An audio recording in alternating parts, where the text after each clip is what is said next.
one day closer to spring training Cactus League action as that begins tomorrow. It's spring training eve.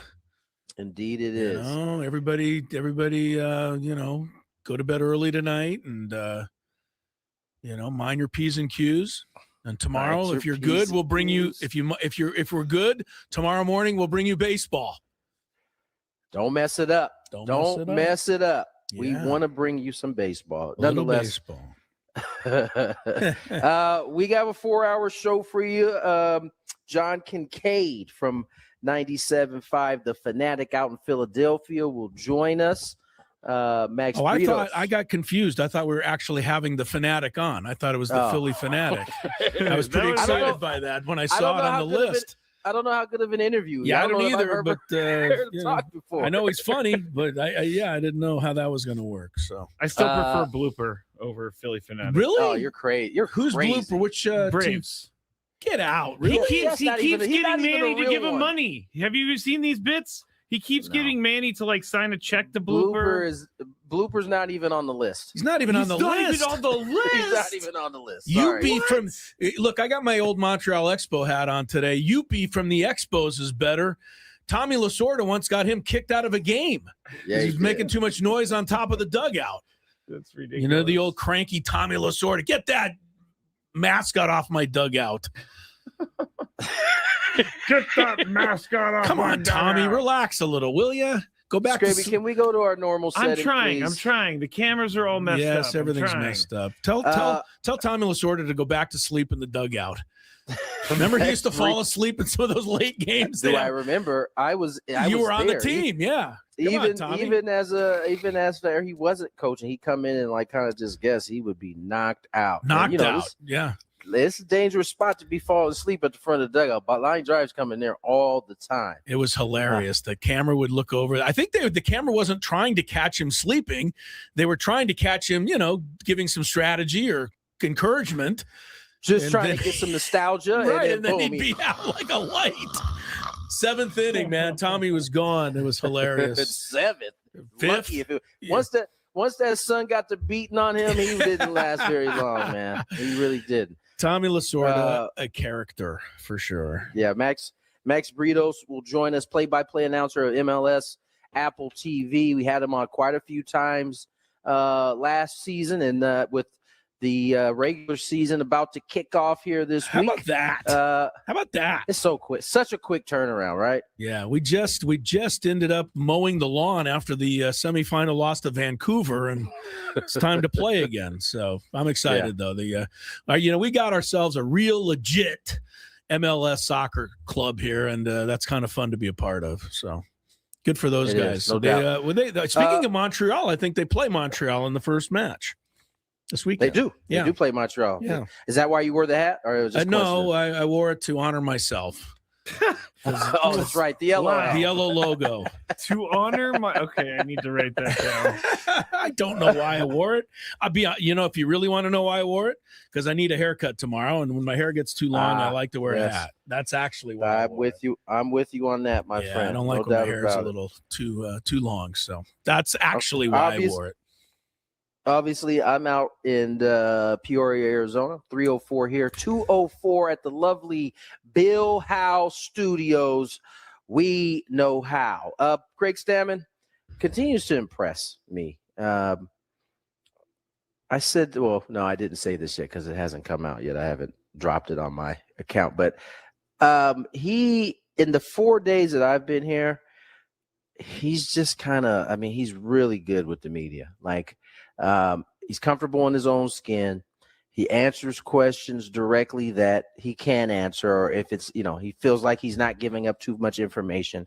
I just been very impressed. He doesn't seem like a guy that hasn't had a lot of time in front of the camera in this position. It almost feels like he's been here before. And I've been impressed with that for sure. You said the right words, though, Tony. You said he's comfortable in his own skin, which makes you comfortable if you're in front of the camera. You're not worried about everything. It really minimizes the fact that you're in front of a camera because he's comfortable in his own skin. a few things in yesterday's kind of simulated game. We talked a little bit about it, but we didn't go into detail. ABS system was up in yesterday's simulated game. Craig Stammen talked about it because last year, I want everybody to remember, they had this in spring training, but they also knew that it wasn't going to be there during the season, so you could kind of like play around with it. As a matter of fact, he was asked that exact question. He was asked about playing around, and he kind of like, I don't know what to say, he took issue with the word playing around, but he wanted to make sure that we knew that it wasn't a play around type of deal. They got to kind of come up with some type of strategy. It was fun. We had a lot of competitiveness, a lot of banter going on, no fans, so the players are more willing to speak up and get on each other a little bit. However, I don't think they had the ABS calibrated correctly.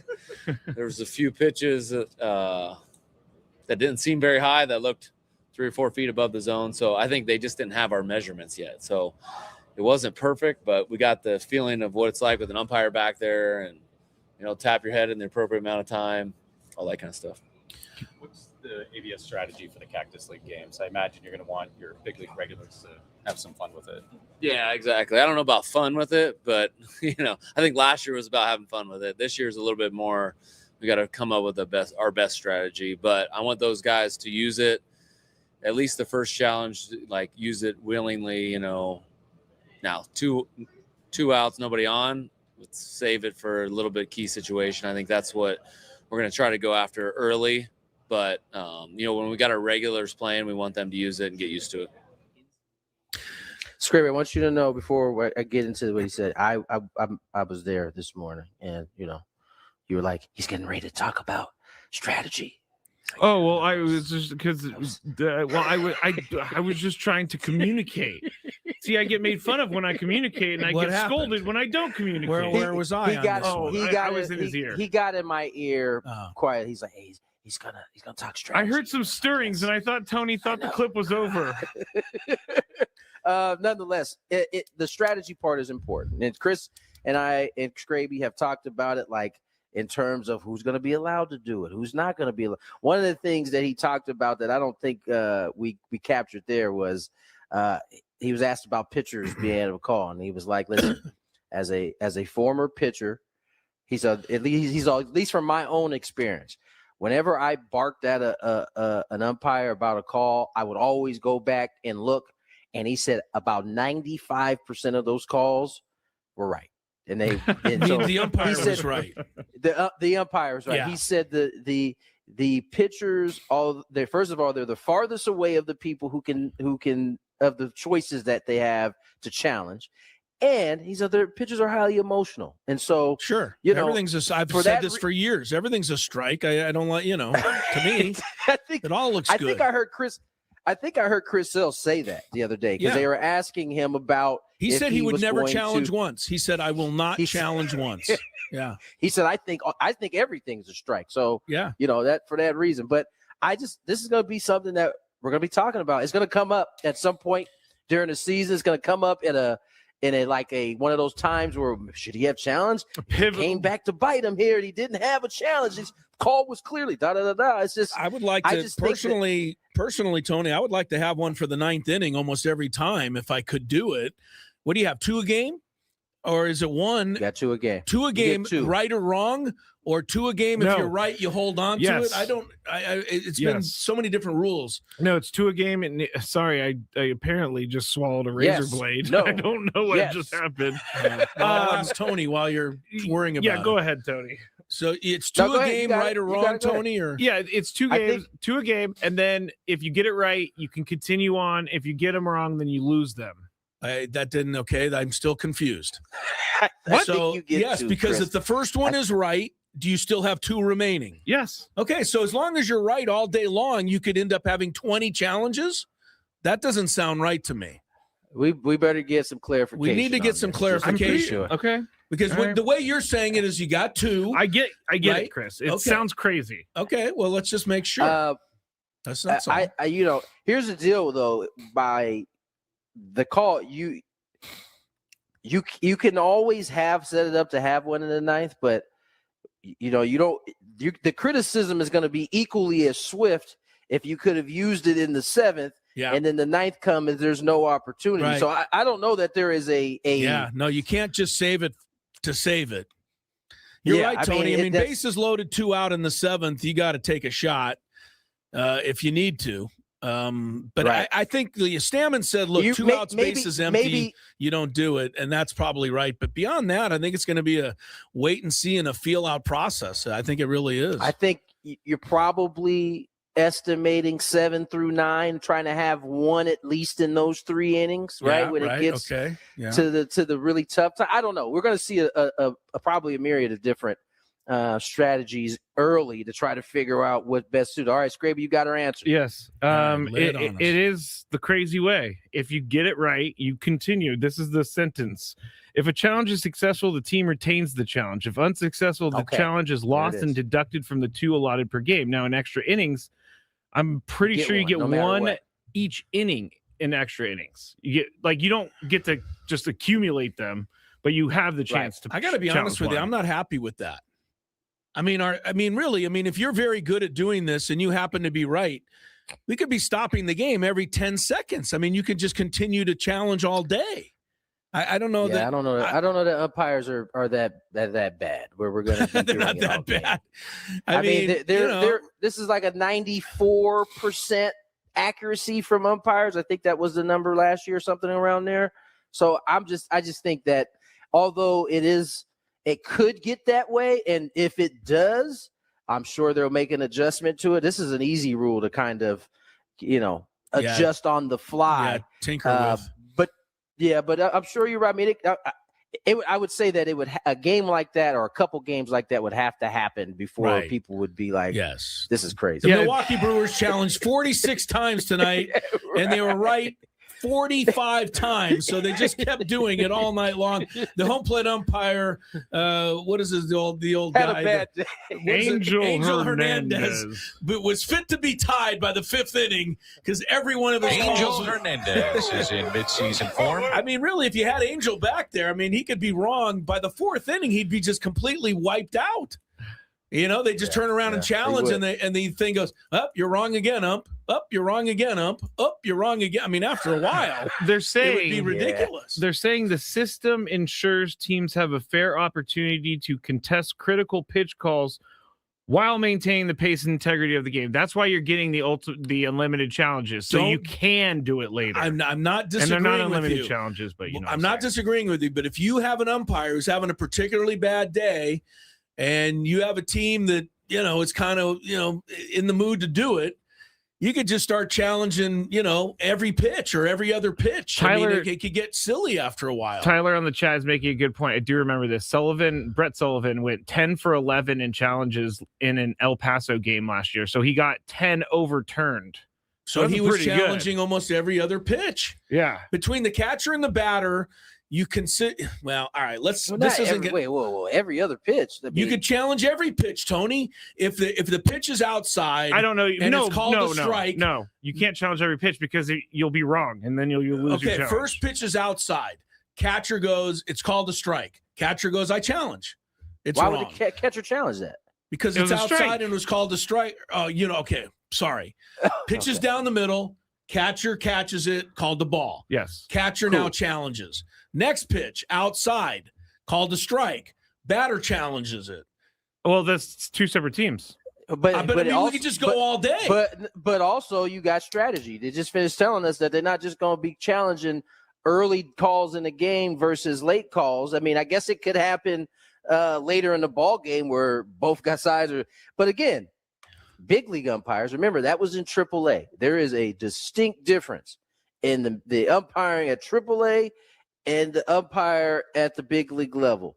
If that umpire must have had a bad day, 10 of 11. I'm assuming all of them were at the plate and none of them were, on the base pass. But that would be a one-off. I see what you're saying, Chris, but I think Tony's right. I don't think that situation would present itself very often. You're right. Probably it won't. I would like teams to be discouraged to challenge unless it's really, a necessary and important moment in the game. Someone on the chat said, this is a nightmare. Let's just go back to umps being human and missing a call every now and then. Yeah. They're still going to miss calls. There's still going to be missed balls and strike calls. It's just whether or not you have a challenge. But are we going to sit there and is Mudcat and Don going to sit there and replay every pitch and go, oh, he should have challenged that one? Nope. You know why? Because there will not be a box on your TV screen anymore. Chris, so you get this. All you fake umpires out there, you got to figure it out on your own, looking at it like everybody else does. They're taking the box away? Yep. Bye-bye box. Bye-bye box. I don't think that they want couch umpires to know what's happening, because those boxes are not, and someone taught us this along the way, they're not measured to each player. No, they're not accurate. They're not 100%. It's not the same box as ABS. You know what I'm saying? Who was the chat who wrote in, can we just go back to umpires being human? Because honestly, that's what I've been saying all along. Money. I'm with that as well. But I can only think I don't think we're gonna get that. No, we're not. It's right. We've crossed into the dark side here. Because I remember maybe 2 years ago, there was a terrible call late in a game with Cronenworth at bat, bases loaded type thing. Really high. Exactly. But that's about the only one I remember where like a game was decided on a ball and a strike. So come on, do we really have to have it? I guess we do, because we're having it. Xander Bogaerts might still be at bat if he had a challenge last year. Okay. I'll take it in that situation. As a matter of fact, I think we were talking about ABS right after that game. If it was going to be here next year, that would have not happened. Yep, that is true. Okay, there's another one. DJ Rayburn, I'll never forget now. Yeah. Oh, yeah. And if Iglesias plays this year, I think he's suspended at some point. Oh, he is suspended for one game. Is he really? Yeah, he went after he didn't go after the umpires, but he was pretty angry. Suspended for one game? I don't Better look that up. I don't think so, but let me double check. Why would Iglesias get it and not? Because Bogey? Iglesias he was an instigator, got into their face as they were walking into the dugout. Xander didn't even know what he did, because the famous line from Xander was, I don't know. When I saw the umpire, I saw red. So he doesn't even know what he did or said.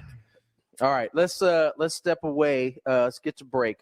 We got some more from Craig Stammen, more from Herman Marquez, Team USA women's hockey with a golden goal call. We'll have that for you all in the next segment. We're Gwynn and Chris. Enjoy more ways to save at Ralph.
Hi, welcome back to the program. 2:22 is the time. Chris Ello. Tony Gwynn Jr. in Peoria, where they're trying to figure out the balls and strikes and the ABS. And, it's probably like all the other new rules. I'm overreacting to how wrong it can go, Tony, and then it'll all probably just be fine.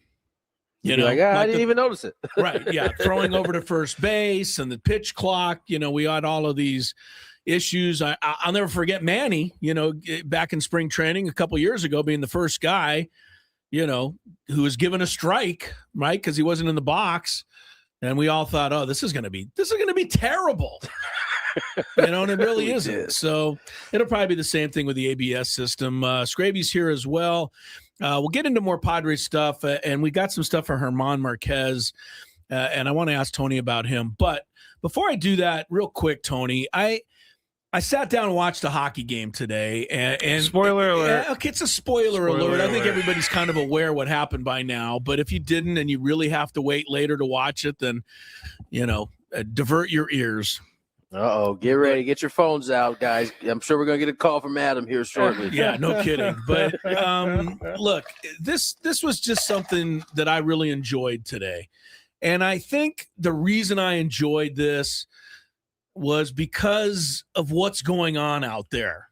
And just keeping it sports-wise. You've got, the baseball thing with the threat of a strike. You've got football players constantly in trouble and allegedly beating up girlfriends and whatever is going on there. You've got NBA teams tanking games. You've got, players sitting out and, saying that they're hurt and, load management. You've got coaches and college sports yanking kids off the court. And what's going on here? And other kids.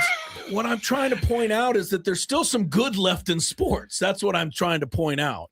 By the way, your guy, Adam Silver, had something to say. Breaking news just coming down. We'll get to it after we get through what we're going to get through. Yes. All right. So there's all this crap going on. College kids holding out for more NIL money. Today, on a sheet of ice, a million miles away, 25 Canadian gals, 25 American kids just played a good old-fashioned match, a hockey game, and it came down to overtime. The winning, the losing, the competition, the respect from the two teams to each other, the handshake line. Look, U.S. and Canada, it hasn't been a love fest here the last few years, and I'm not going to get into all of that stuff. I'll let other people deal with it, but it was just fun to watch kids play a sport for the love of the sport again, and we're not getting enough of that. And today I felt we got a little of that, and I really enjoyed it, and I didn't overlook it because we're seeing too much of the other right now, Tony. That's just a handful of things, of good things that sports can do for a human being. You just named about 5 or 6 of it. There's plenty more that are life lessons. But how can you not get chills? I don't even watch hockey. Yeah. But how can you not get chills watching that young lady be able to make that move, put it in, and then the joy. Yeah. That's what joy it's about. that they had after. And then, on the flip side, the agony that you see in Team Canada's, faces. That's all a part of real life. That happens every day. I feel like go ahead, Tony. No, I was done. I feel like these gold medals should be weighted more than other gold medals, and because you're playing 6 or 7 games to get this gold medal, they're like in swimming, you can race a 50-meter fly and you'll get a gold medal. I feel like it's harder to win this type of gold medal. I just enjoyed it. It's time to, we don't get to enjoy sports enough. We come on here every day. I wish we could only talk about the great games and the great performances and the winners and the losers, but that's not the story of sports these days, and it's certainly not the story outside of the world of sports these days. These kids could care less what's going on between U.S. and Canada. They just wanted to play a game today. And, the respect to each side, I love the handshake line. I've always loved it in hockey. It's really, I know in basketball, they kind of do one now off to the side, but, to come out in the middle of the ice and respect each other. And like you said, Tony, the same thing, the winners, the joy, and even seeing the losers, that's part of what it's all about. And we don't get enough of it. And so I wanted to say that I like that. And especially in the Olympics, when I look at a loser, I go, ha ha! Now, you would. I go, America! And after this poignant moment here on the show, here he comes around to ruin the whole thing. Yeah. Try living this one down, goalie.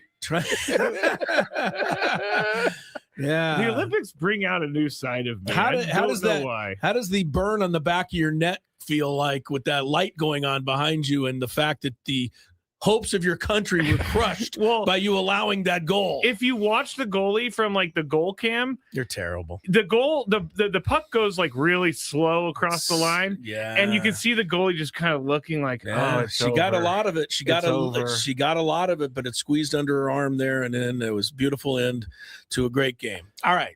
We'll get back to all of the other things in sports, but at least for one moment, we could enjoy the thrill of competition. John Kincaid is coming up next. He's from the Fanatic in Philadelphia. And, we'll get a little insight into Nick Castellanos maybe, but some other things too. Talking some baseball when Gwynn and Chris continues. Gwynn and Chris on the Fan.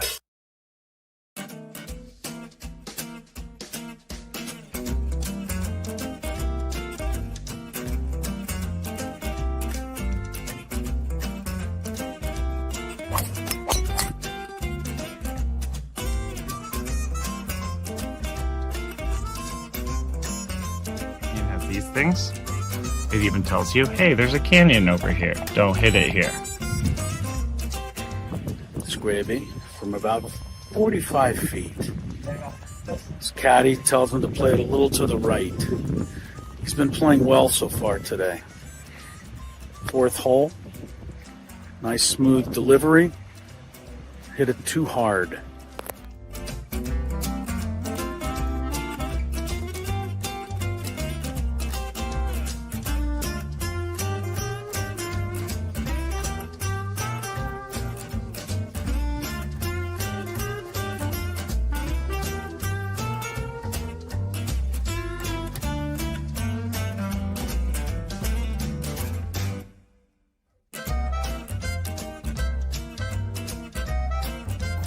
Sasquatch. So Chris says that he can't play golf, but this is the second birdie putt he's made for us. This time it was like 20 feet. Thank you very much, Craig. But once again, you're hitting some very nice shots as well. I'm not used to complimentary to you, but can't help but be complimentary. Your shot making today. With my what? Your shot making. You hit some.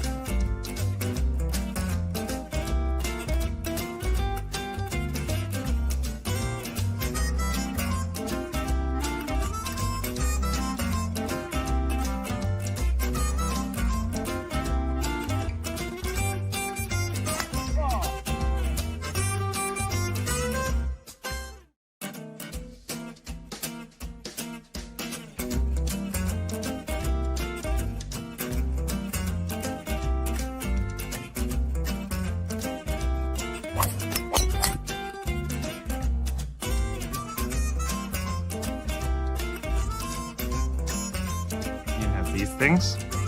It even tells you, hey, there's a canyon over here. Don't hit it here. Scraby from about 45 feet. His caddy tells him to play it a little to the right. He's been playing well so far today.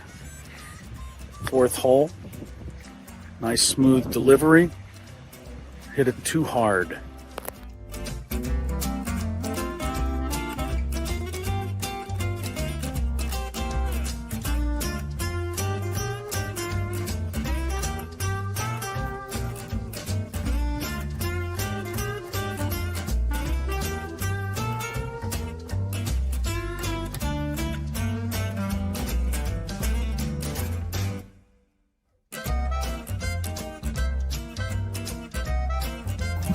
Sasquatch. So Chris says that he can't play golf, but this is the second birdie putt he's made for us. This time it was like 20 feet. Thank you very much, Craig. But once again, you're hitting some very nice shots as well. I'm not used to complimentary to you, but can't help but be complimentary. Your shot making today. With my what? Your shot making. You hit some.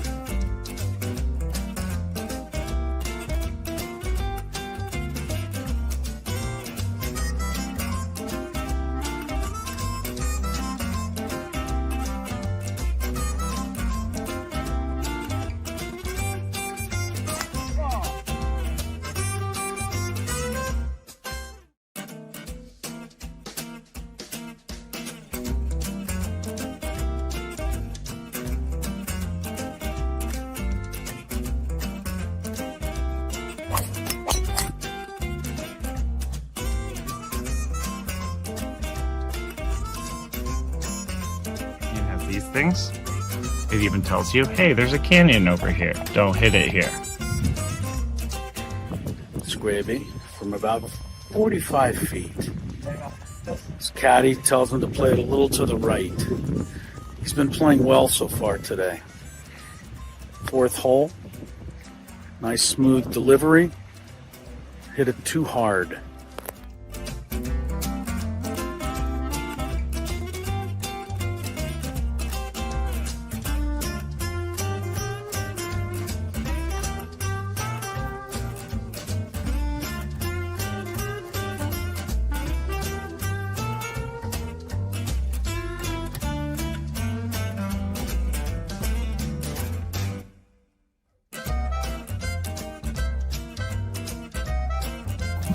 Sasquatch.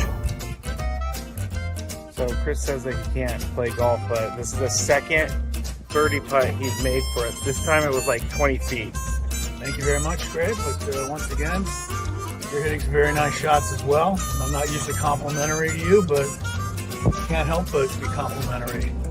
Your shot making today. With my what? Your shot making. You hit some.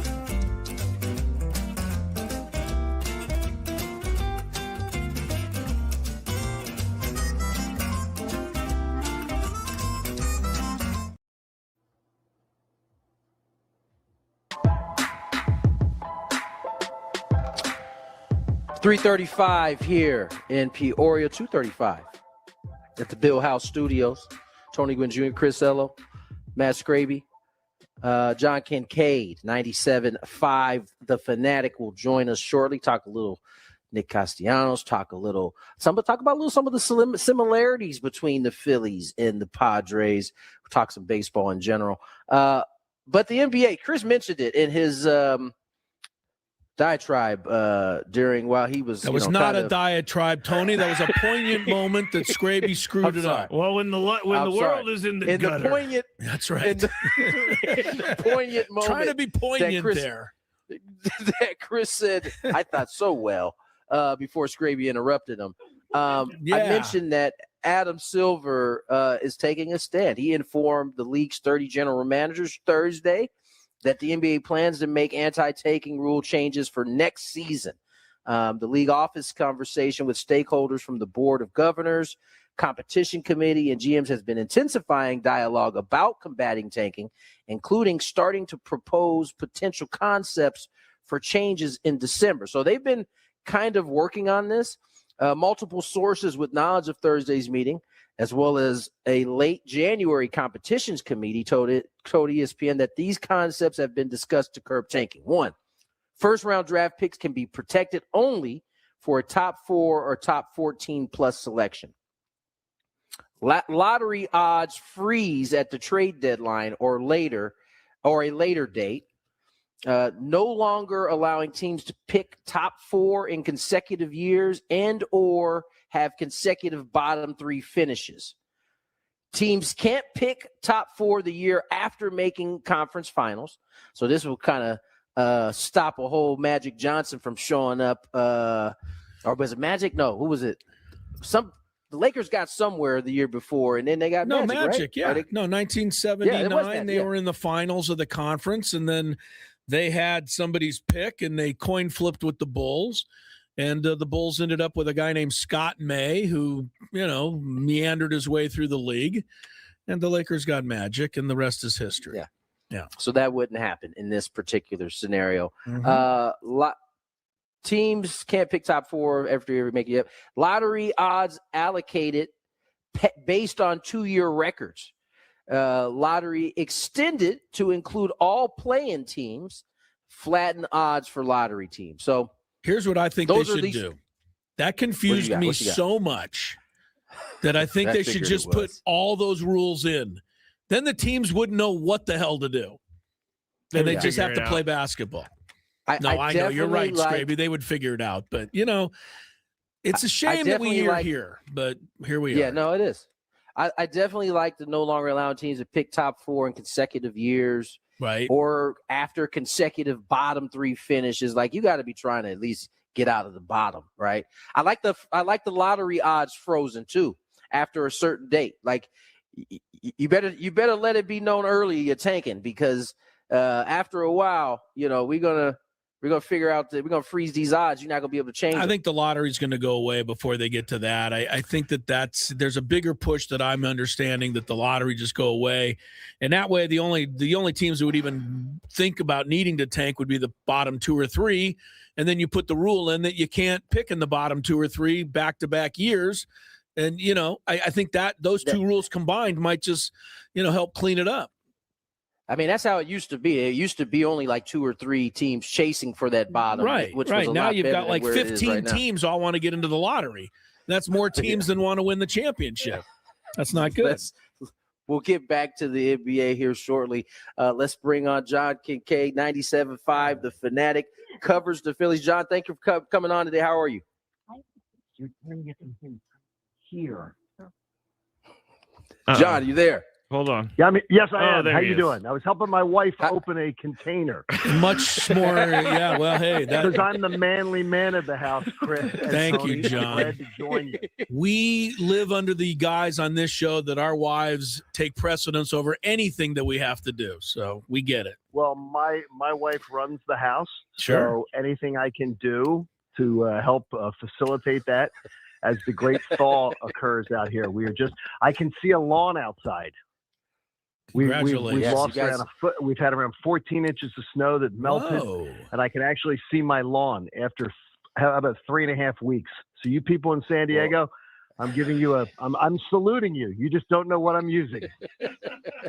Well, let me just say one thing in return to you, John. And my neighbors are from San Diego. Yeah. How about that? The people who live next door to me live in San Diego during the winter. Yeah. So Pat and Frank Martinovic, if you're listening to the show this afternoon, you're saluting I have them. not touched your walks or anything. So enjoy San Diego. By the way, John, you would keep that salute going for all of the people that live here that are whining about the fact there's 3 raindrops here today. So I heard it was 57 today in LA. It's incredible. Yeah, I know. It's unbelievable. You guys are beautiful. Hey, so how's everything with Nicky Castellanos? You making him comfortable? We're doing our best. We are making Nick comfortable, and that's one of the reasons why we wanted to talk to you, John. There's there's this idea out there that Nick has been a bad teammate. I know he's had a few, at least one particular incident that everybody is focused in on. But you've been able to kind of cover this team while Nick was there. What was your kind of take on what type of teammate Nick was? And obviously the production fell a little bit the last couple of years, which is probably why he's here in San Diego. Well, first of all, I personally liked Nick Castellanos. Every interaction I ever had with him, I liked him. So I will put it that way. For the ladies of San Diego, that he was known as Nicky 3 Buttons here, because he unbuttons the top 3 buttons. Aha. And I can tell you that, as my wife just said from the kitchen table, and he's hot. So the women of Philly like Nick Castellanos. Now his teammates, not one of them has said a word since he left town. Not one of them. Right. When confronted about him, they said, we wish him the best and we hope he has a really good time, and good luck and everything. But not one word was offered on social media when he left.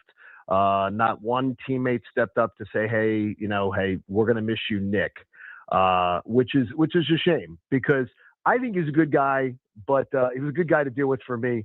But I can tell you that he was not popular. He was a guy who was a hothead at times.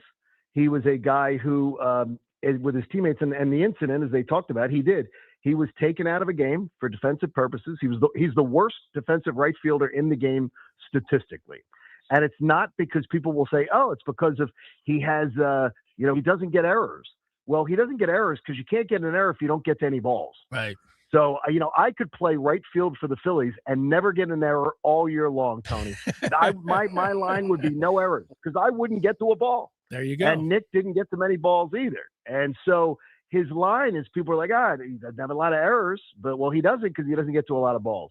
But I can tell you this, he was a clutch performer for the Phillies in the postseason quite a few times. So it's not like it's not just a whole big bag of garbage when it comes to Nick Castellanos. He had some big moments for this team, and a lot of the fans really liked him. So it's a mixed bag you're getting. Okay, John, what I see from Castellanos, and I can only see little clips and things. I kind of like the fact that he's quirky, and how much of his quirkiness. Somebody here asked him the other day, about a fresh start and what he thought about it. And Nick said, yeah, it's a fresh start. And our reporter was like, what else? Yeah. So, but well, I don't mind that. Yeah. Whoever's got to do, well, you're not, unless you're doing the job, Chris, of the person who's the sideline reporter for the Padres or any who has to do the postgame, whoever has that job, good luck to you. Because I can tell you, he conducts himself, and look, Nick can look me up. He knows where to find me.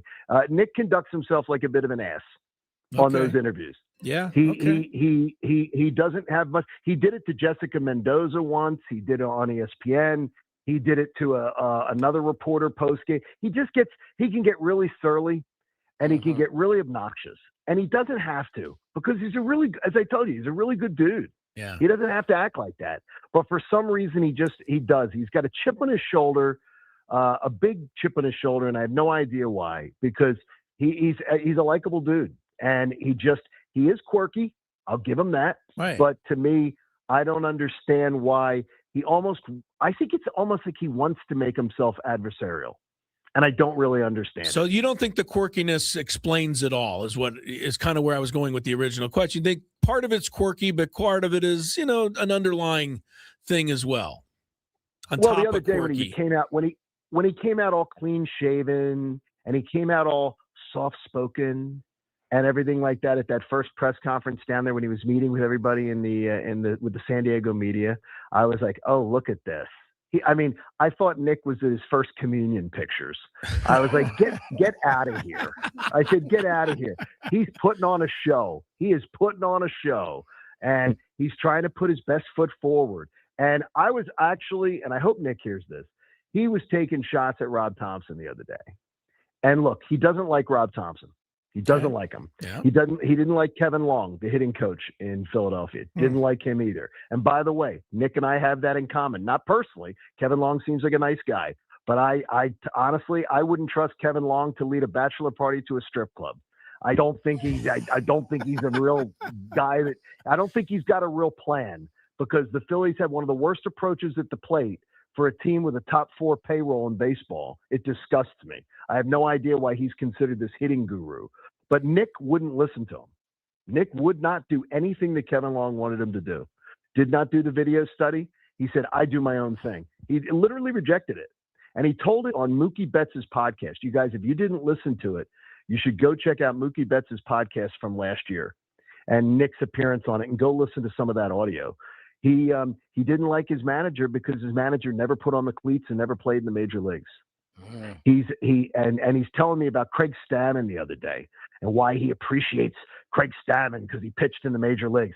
He has no idea what Stammen's going to be like as a manager. What does he know about?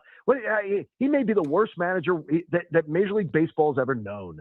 Nick has no idea what he's going to be like as a manager. But it was just a dig at Rob Thompson. And I can tell you this: I have every belief that at the end of the day, no matter what Stammen does as a manager, he's not going to have a better record and better resume, where Rob Thompson has been to the playoffs every single year. He's won a National League championship. He has not failed he's won the division multiple times. If Stammen does that and has Rob Thompson's resume, then Nick Castellanos can start talking about him as being a superior choice at manager. I was disappointed in Nick coming out with that the other day. I thought that was a real cheap shot, and I didn't think it needed to be taken, because he's better than that. He's a better man than that. Interesting.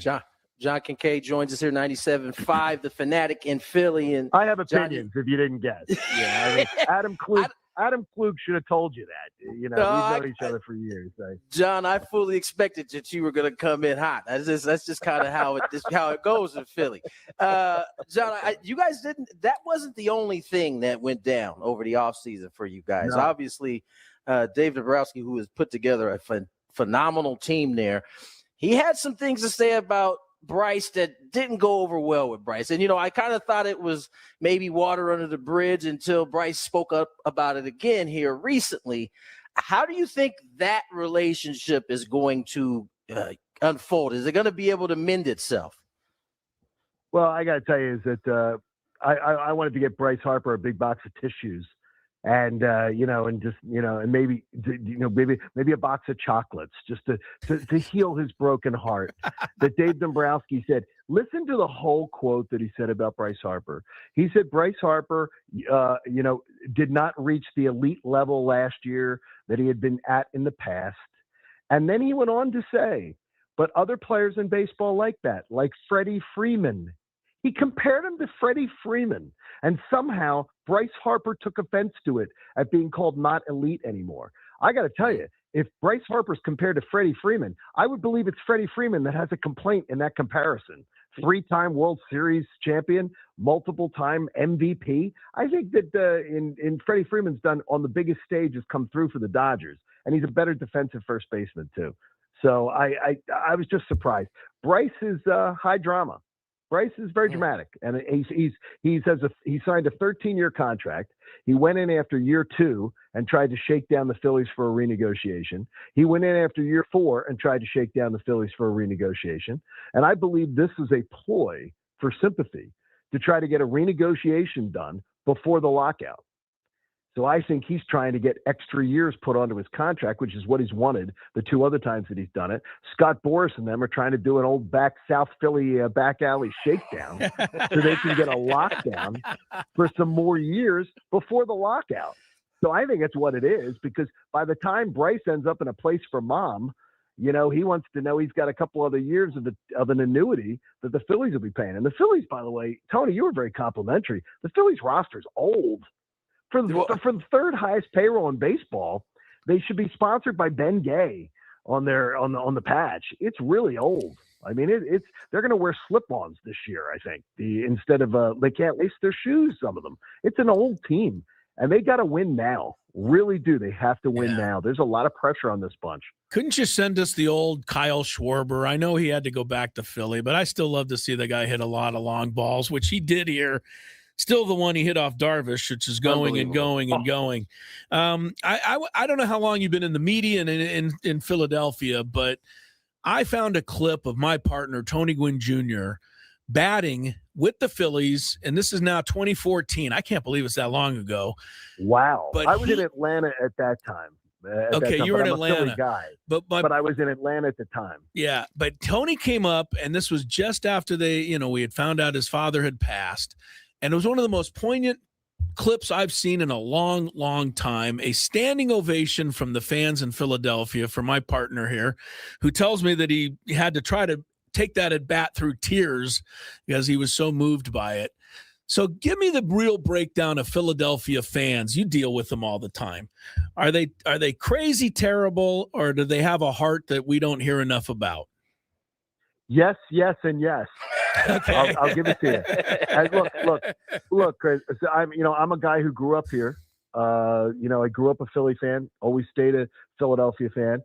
But I went to Atlanta for my career, and I did sports talk radio down there for 26 years. And then I came home here in 2021. Believe me, yes, Philadelphia is as crazy as you expect. The fans here are as just difficult to please as you expect. But they are very, very, they can surprise you at the most amazing times.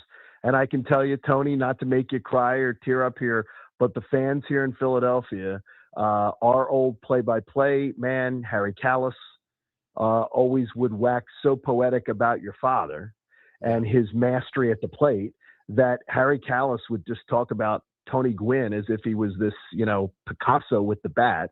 And one thing Philadelphia loves, it's a big baseball town.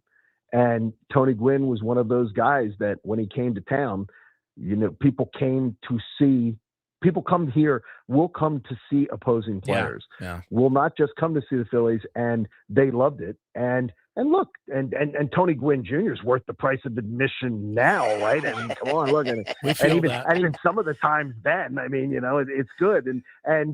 But we loved your father, and Tony, and just as somebody who grew up, loving your dad too. I mean, he was a treasure, and it doesn't surprise me that the Philly people, we can show our humanity when people are that special, and your dad was that special. And as a 3-time cancer survivor myself, and a guy who has had to overcome a lot to be here today talking with you guys.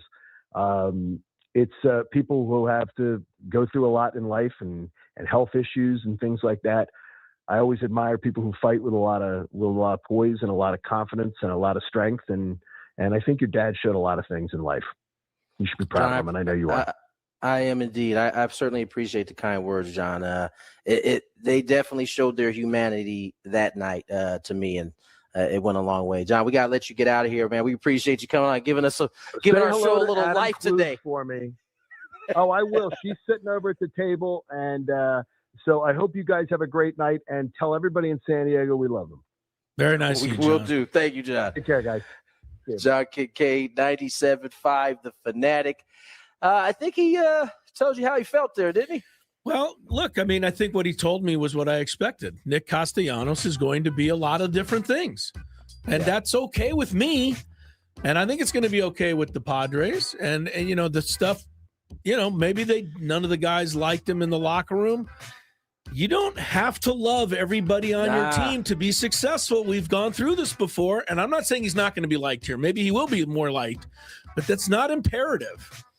And so just get the job done. Listen, I just think the makeup of our locker room, I agree, is better suited for Nick than I think Philly is. I just believe that. Let's get to break. I didn't even catch the whole Stam was a pitched. I didn't even catch none of that at the first day. I was racking my brain too. Like, I don't remember him saying that. I know he spoke to the media, so I'm assuming it was in there. But let's get to break. On the other side, a little Daily Gambit.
top of the hour, Scrabe. I think they're, mostly complimentary to Tony Gwynn Jr. and mostly designed to poke fun at me. Okay. Is that how this works? It's not designed to poke fun at you, but you're absolutely right. Tony does get the better of the clips in these opens. Well, what's going on here? Let's go. I mean, this is a man who called it Finmark. This is a man who calls it the Norweenies. You get him off the hook, and me, Chris, you give me so much. I see. You give me so much. I've been writing down things. I think you're just more motivated to make fun of me. No, last week you said Beeves. I think the Beeves comment might make it into an open at some point. All right. Tony, you are the great guy, and it's fair enough. How are you, sir? And hour number 2 from Peoria, Mr. Gwynn, Mr. Ello, Mr. Scraby, here as usual. Butting heads on the program tomorrow. I think we're actually getting along. I know today we actually are. Remember, before I get to tomorrow, remember to listen tonight. 5:30, we'll announce today's biggest fan. Chance to qualify for that big party in the Odyssey Suite. 20 fans, your friends come to the game. We're all there. Spiro's brings food. We have a great time. And if you haven't registered to win this prize, still time. 973thefansd.com/biggest fan. And potentially your name could be called. If you are a Herman Marquez fan and you've been waiting to hear from him because we mentioned it earlier, wait just a little longer. We will hear some of the things that he had to say upon meeting with the media today. But right now, and tomorrow is the game. That's what I wanted to say. 12:10 tomorrow, Tony and Jesse. Are you kind of fired up to do a game, Tony, or it's been a while? Yeah, I'm fired up. Right. I mean, kind of. I'll be fired up like first few innings. And then when they start bringing in guys you've never heard of in the fourth inning. When that first little bit of anxiety kicks in as you're trying to get the line shifts of the 7 dudes coming in it. I like it better. I like it better when they give you like 2 at a time. That way I can like keep up. Right. Because, inevitably you're like, what position was Johnson at? Yeah. Okay, well, who's – and so you're doing that the whole time.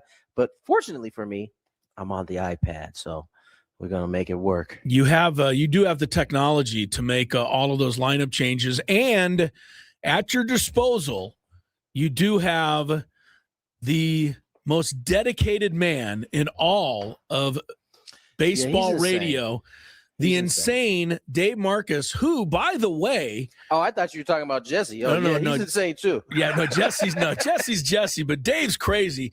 And by the way, for those who, don't understand the dedication of Dave Marcus, correct me if I'm wrong, Scraby, he checked the lines here into the studio on Tuesday. No, he texted me yesterday, I believe. And I mean, he's like, hey, I need to test the lines. Right. He's not taking any chances. I mean, that's the way there's whereas like my biggest fear is like falling in the ocean and a shark like being in there, or a big fear of mine too. Being up at real heights. Yeah. Dave's biggest fear is somehow not being able to get on air. Like it is a thing that keeps him up. It'll have him sweating bullets. The moment that there's a chance that we might get on air, all hell breaks loose. So he likes to get there. In this case, it would have been 48 hours ahead of time to make sure these lines work. And by the way, Dave, although and I heard him check in with you yesterday. Yeah. And that was the only, so when Jesse was like, man, I'm a little concerned today when I was at the park, we were at the park together. He's like, I'm a little concerned. I haven't heard from Dave. I was like, don't worry, man. He already checked in 48 hours ahead of time. Yes, he did. And he's also, from what I understand, Tony, because I've seen him a little at work during the regular season, but he also does try to help you with all of the defensive replacements, and he doesn't like to miss any of those. True or not? Like to. Yeah, but he does miss a few. He does miss a few. He's actually, considering how many guys are going in there, in and out, he's actually really good. But I do have to give him a harder time, the 1 or 2 that he does jack up. All right. Well, tune in tomorrow. You'll have Tony and Jesse, and then we'll be on after the game. But first, spring training game of 2026. And, of course, it has to be Padres against the Mariners. All right, let's do some Daily Gambit, Mr. Scrabe. Baby. Vaunted rivals. That's Yes. right, Tony. Do you like money? I think about money a lot. Do you like money without doing anything? Winning. Do you want to make money while watching sports? I think Washington is immortal luck. Washington! Woohoo! If you answered yes, this is your segment. Just don't blame us when you lose. Nothing is ever your fault. It's your game. Take it. Gwynn and Chris go through the top bets of the day in The Daily Gambit on 97.3 The Fan. Daily Gambit is our daily sports betting segment here on Gwynn and Chris. Please, everybody, gamble responsibly. First game we made a bet on was Arizona and BYU. Arizona 11.5-point favorites in this game. All of us went Arizona. All of us were wrong. Arizona did win, but they didn't win by enough. They won 75-68. Okay, we'll take it. Over under the BYU, they got that underneath late in that ball game with a little late surge. The old backdoor cover, they call that. Yeah. backdoor cover. That's what they call that. Yeah, if you're out of the spread and then you get a couple late baskets and get in the spread, that's a backdoor. All right. For BYU.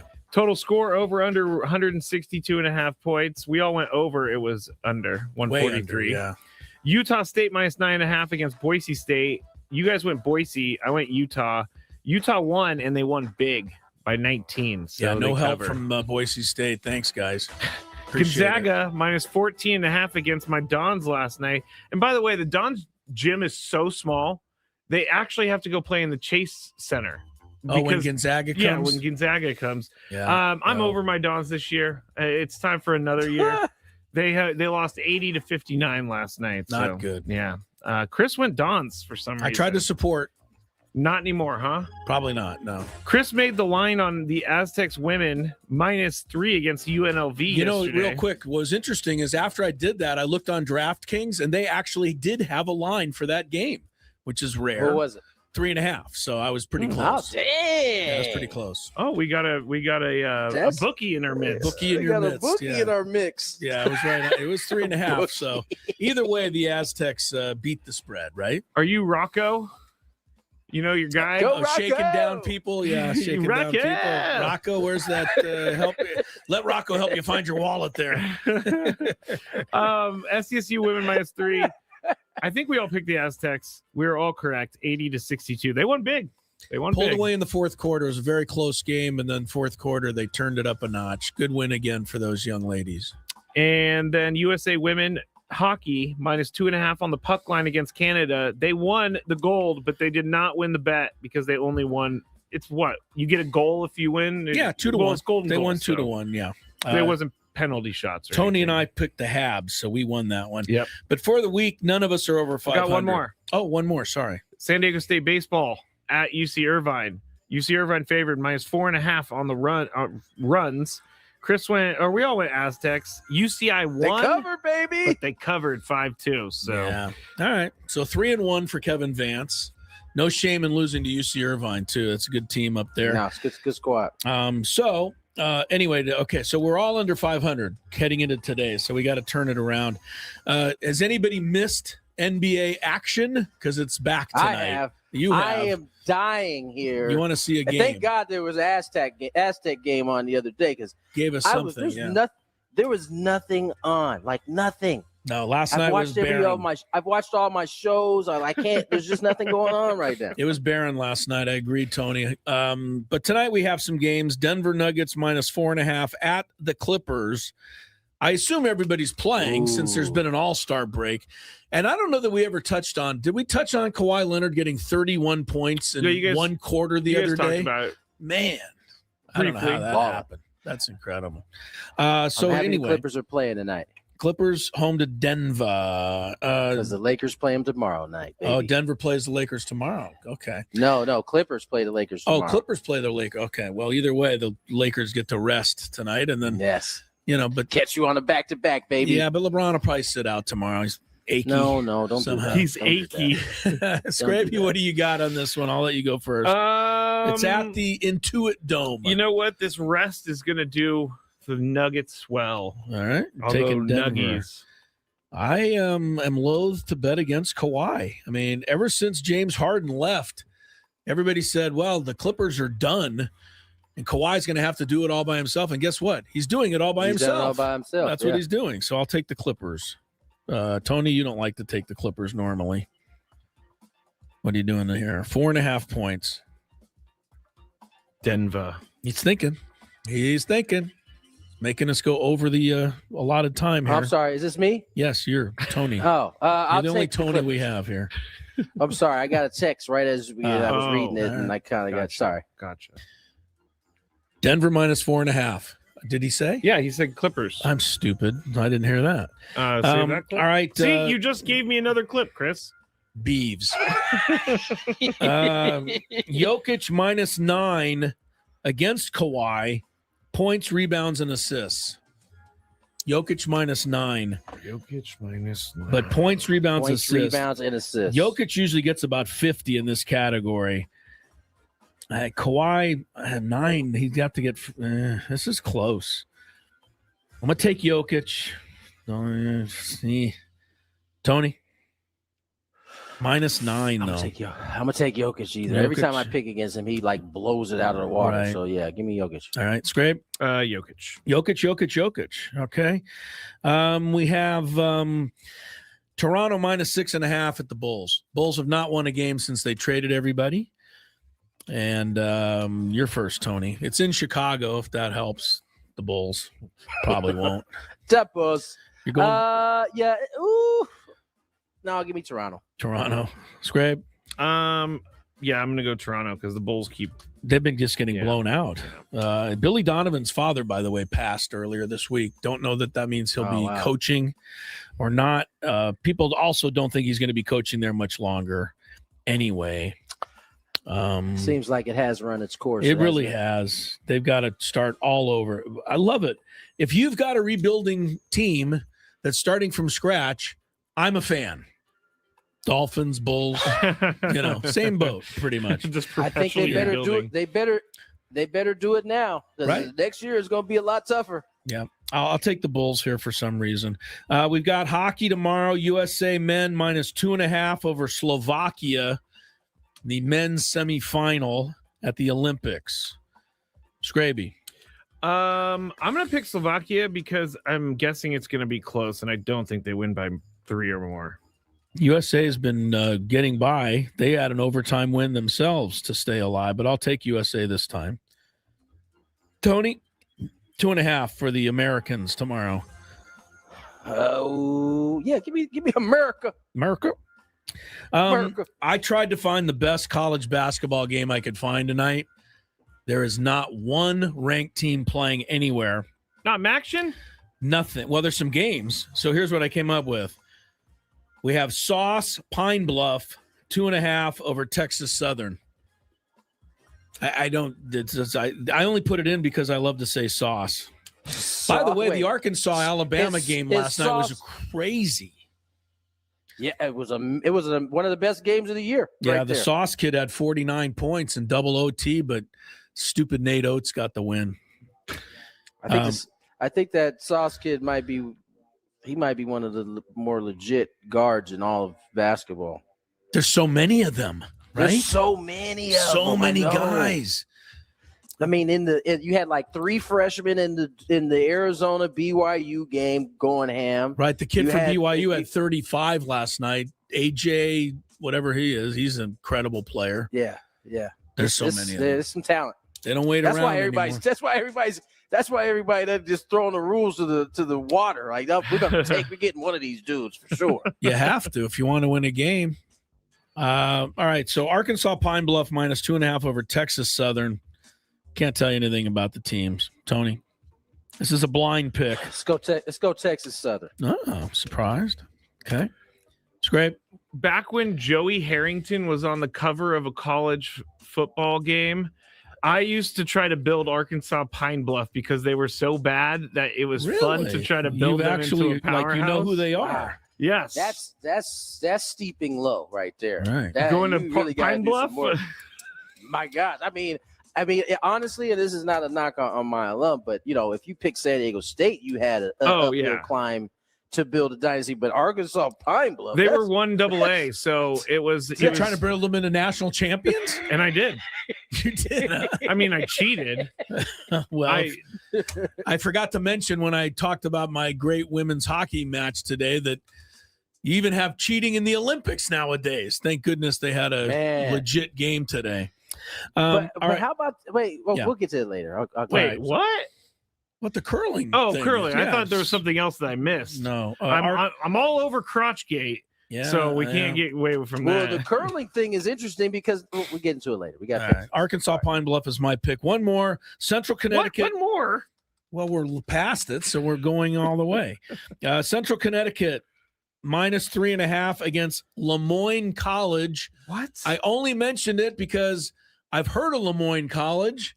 It was the alma mater of the all-time great Aztec basketball coach, Smokey Gaines. Went to Lemoyne College. Don't ask me how I even know. Tennessee, maybe? That's a guess, though. You're telling me a guy named Smokey went to college in Tennessee? Smokey was the best, man. I wish he was around here, man. We would have a lot of fun with Smokey. I'll tell you that on the show. He was hilarious. Just let you know I'm spelling Lemoyne, Lemoin. So not correct. I know. I figured. By the way, Tony Gwynn Sr.'s was not recruited by Smokey, but did play for Smokey. Played for Smokey. Yes, he did.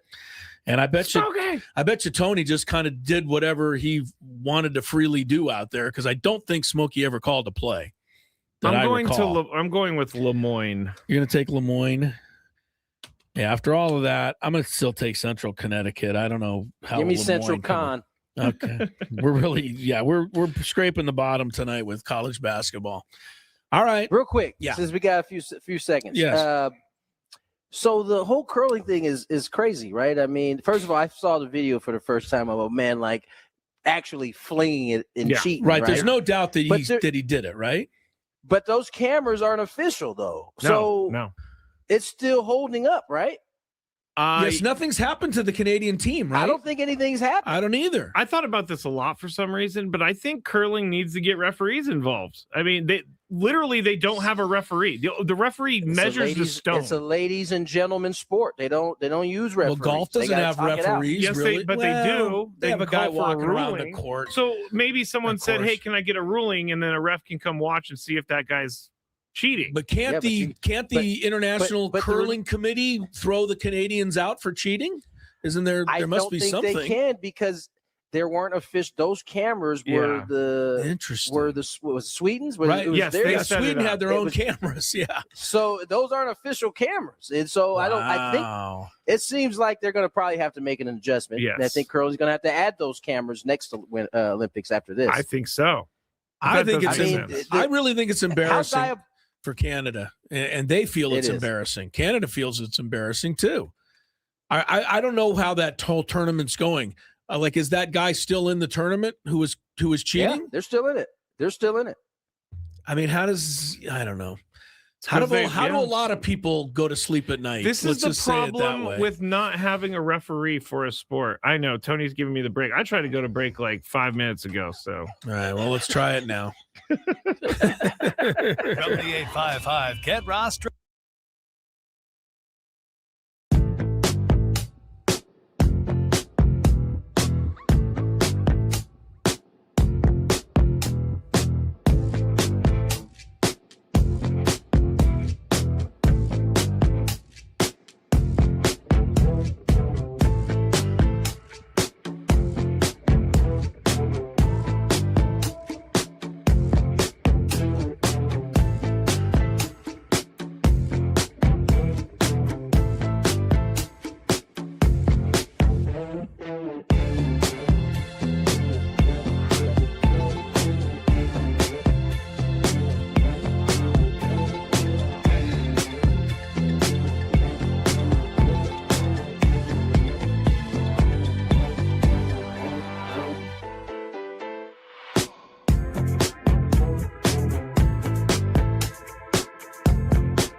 325 short segment here. Tony Gwynn Jr. Chris, you ever seen those clips where people are like painted and posted up like they're like bronze statues? Oh yeah. And then people like sit down. Yes. The reactions are priceless to that. Those are great videos. I love watching those videos. Didn't we have a bronze statue guy at one of our appearances last year? We did. Yeah. Opening day, Tony, the guy came out. No. It was the Dodgers series. And he came out with a Padre uniform on, and it was a gold guy, and he stood right in front of our broadcast for a long time. For a while. Yeah, for a long time. Did you guys know it immediately, or did you? Well, yes, we knew because he had walked in. He walked into the room in his uniform, and then he just posed right in front of us. I guess that would do it. Right. See, I don't know how to handle people like that because I'm clearly doing a radio show, and I can't just, be on the radio looking at you, and because that's what you want. They just stare at us, Chris. It's like, what do we do? Staring at us. It was weird. Yeah, it was almost as weird as drunk girl at that one. Christina. Yeah, we'll never forget Christina. She was in the category of drunk Bronco fan, but she was talking to us during the show. Yes. And basically, what are you guys doing? I said on the air to her, we're trying to do a radio show. Yeah, it was. That's right. Good radio. Good radio there. That's good stuff. Couple little quick notes because we got to go to break here soon. Indiana, the state of Indiana, passes a bill to try. Scraby, is this on your thing? No. Yeah, right. He had that look in his face like, oh, you piqued my interest. They passed a bill in order to lure the Chicago Bears. Remember that whole thing out of Chicago and Indiana into Indiana. Aha. Now I don't know how the Colts will feel about this. They're pretty territorial about this kind of stuff. However, they don't have regional deals in terms of TV and NFL. So we'll see. Everybody already, right. You're not encroaching on their TV rights. I have been all over this story, guys, and even apparently Iowa. Not. You didn't know this. No, well, this came out of nowhere. It didn't. It's been on here for like 3 hours. I've been all over. Yeah, this story, I've been all over this, except for the newest breaking news. I had no idea about. Okay, that you don't know. Iowa is like 200 and something miles away, and they're trying to get the Bears to come out there. That would never happen. Iowa? That might be too far. Iowa, yes. And the governor of Illinois said he basically said he wants the Bears to stay, but they're trying to figure out who's going to pay for what. It sounds like each side is not really willing to budge. But the Bears cannot go to Gary, Indiana. Why not? Come on. Because they're the Chicago Bears. The Jets play in New Jersey. Okay, we're not doing this again. The 49ers play further away than Gary, Indiana is from Chicago. Is that true? Yes, Gary, Indiana is 30 miles. So what's your? It's like 30, pretty 35, close. Yeah. Teams don't play where they play. And Dallas doesn't even play in the city of Dallas. Miami doesn't play in the city of Miami. Blah blah blah. Let me ask you this, Chris, because the New Jersey one is very unique. Right. But would you have a problem with them being called the Chicago Bears if they were playing in Gary, Indiana? A little bit. The Chicago Bears I of would Gary. too. Yeah. I think I would too. Yeah. It's not even, unfortunately, I know it's only 35 miles, but unfortunately it's not even in the same state. It's hard to It's down and around the Lake Michigan there. I think they should have to name them the Gary Bears. The Gary. Doesn't that kind of have a good ring to it? The Gary Bears. The Gary Bears. You know what, Let's Chris? go. I'm going to say no. It doesn't have don't a like great that? ring to it. No, I would never want this. My family, like my family grew up in the Chicago area, and this is like a huge deal for Bears fans. Caleb Williams is like even talking about it. All right, well, let me just say this. If It this is that huge of a deal for Bears fans, pony up. Send some money in. I don't think it's them. It's not I the think money? it's the team wants the state to pay for all the infrastructure. And the state's like, hey, the fans can pay the infrastructure, so the state doesn't have to. Look, San Diego, we had our chance to keep the Chargers. We made a statement. We hate the Spanoses, so we're not helping. Great. We made our point, but we lost our team.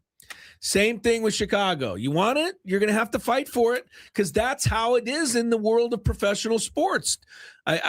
Is it fair? Why are No. the fans having to fight for their team because their team doesn't want to pay for infrastructure? Ask Aztec basketball. Go ahead, Tony. Sorry. I think the answer to that is because some other fans will pay for it if you don't. I think that's just because one set of folks don't want to do it, and it may be the right reasons not to do it, doesn't mean that there's not another set of folks out there that'll be like, yeah, we'll do it. You mean we the don't Gary, have anything Indiana here. people? I mean, this is not.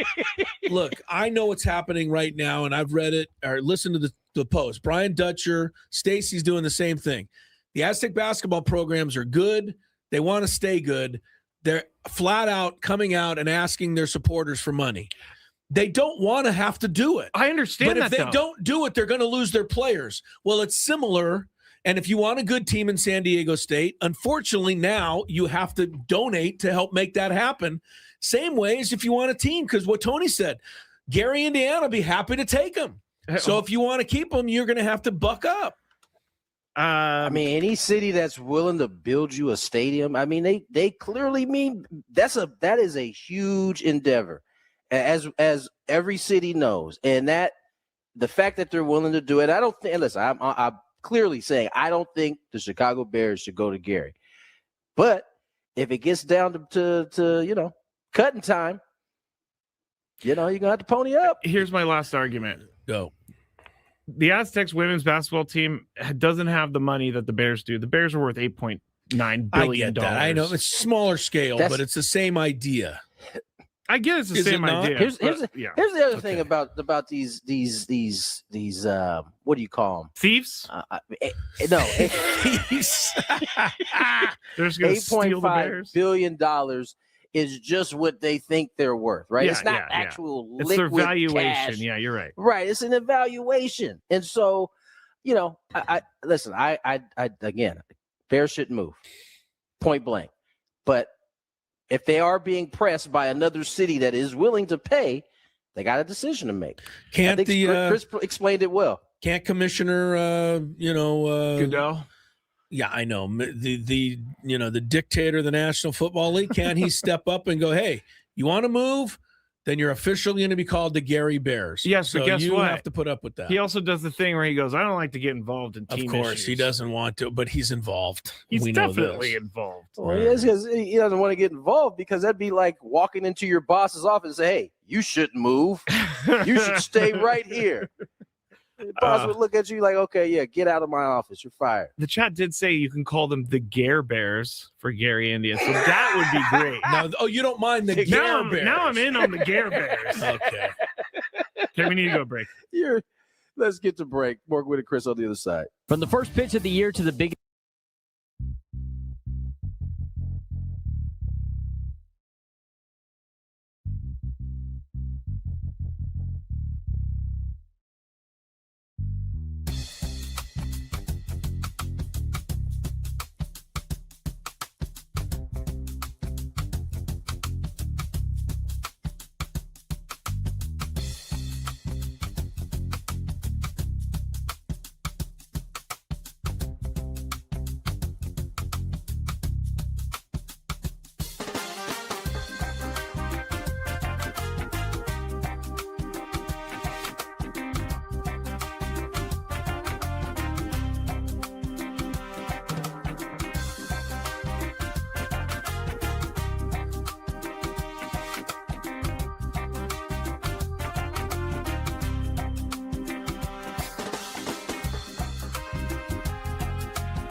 3:38. Gwynn and Chris, 97.3 The Fan. Coming up, just a little while, we're going to have Chris versus the Fans. During that today, along with the regular weekly prize, Scrape, we're going to give away the 4 tickets to a Padres spring training game. Yes.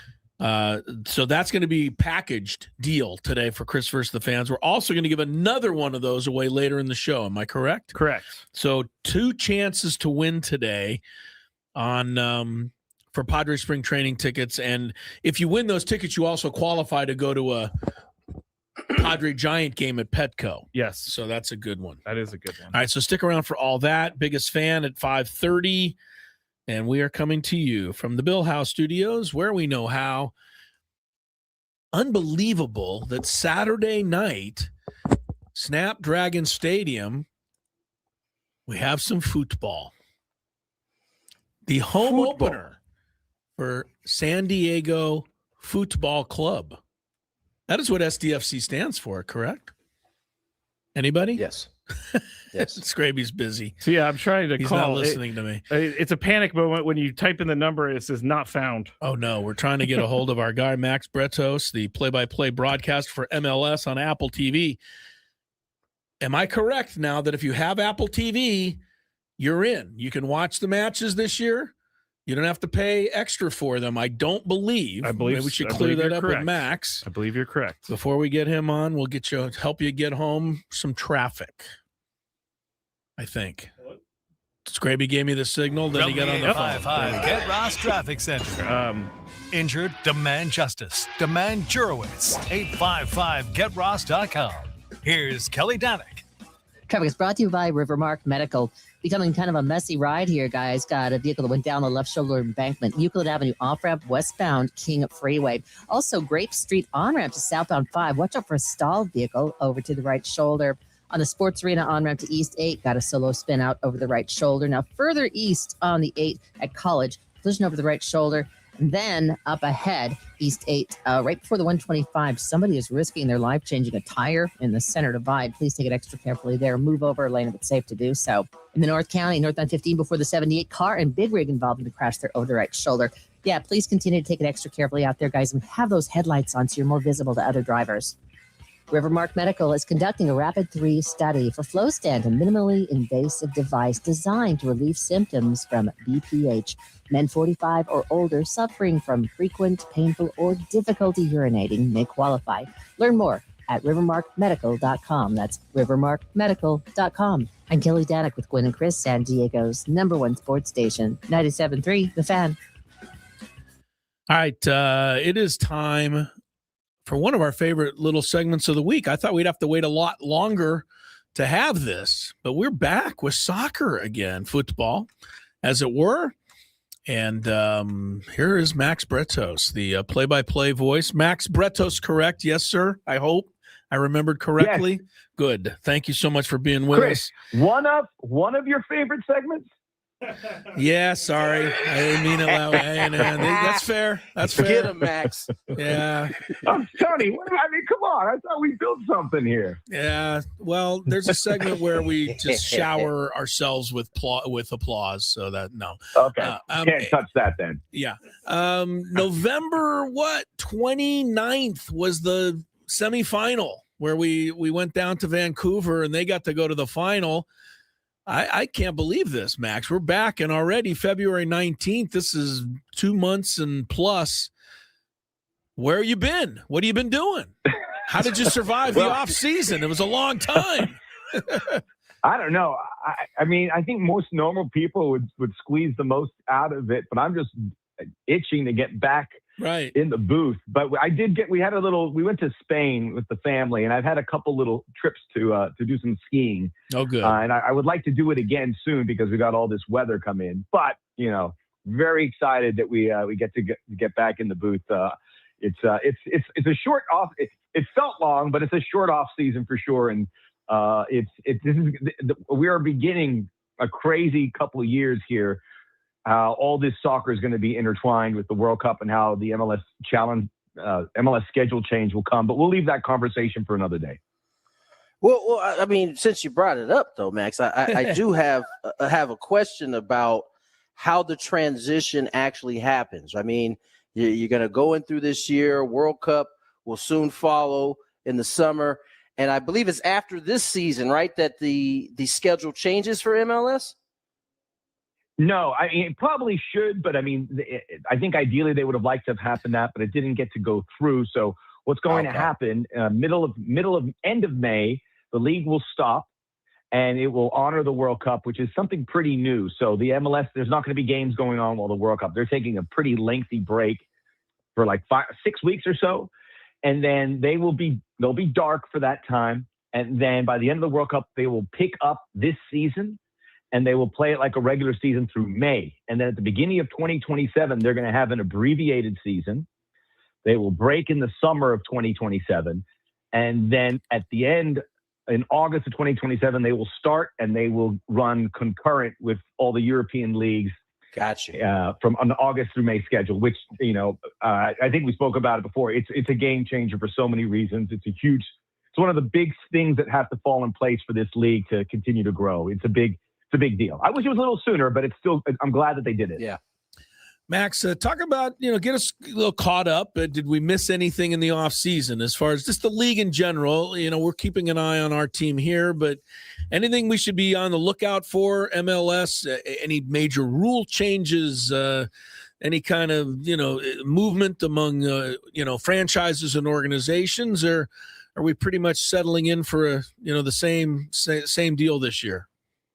Well, there's no real big changes, which I think is for a league like this where there are constant changes in relief. I think with the rules, that could happen. And I think MLS takes a lot of pride that they will be on the forefront for trying new rules, whatever that is, to speed up the game, to maybe, I mean, we even had some conversations with the referees, and, the idea of like, playing a little bit with the offsides rule to give the attacker more options. Anything that's out there, they're willing to look at it. With regards, we don't have a new team coming in. Obviously, San Diego was the last, and I think San Diego is going to just exhale that they don't have to call themselves an expansion team, which means they can really build on their history. There's no expansion team. I don't think there's an expansion team on the horizon. I'm not saying it's going to happen, but that's important so that the league can kind of move forward and feel like it's digging some roots in.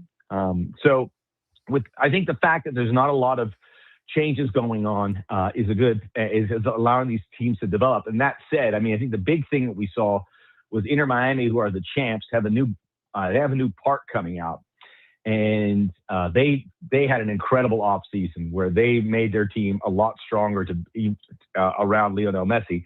And I guess with the stadiums, they have a stadium coming out. New York City club is going to have a stadium that'll start in 2027. Chicago is going to have a stadium. Boston's going to have a stadium eventually with the Revolution. And then Dallas is redoing their stadium. So these big cities are going to have soccer-specific stadiums. So that is tremendous news. And then the league's just got to I mean, the big thing is just to get into more eyeballs, which they're doing a good job. There's still work to be done. But if you see like it with San Diego, this club has gone so well, and the folks in San Diego are paying attention. So that's good.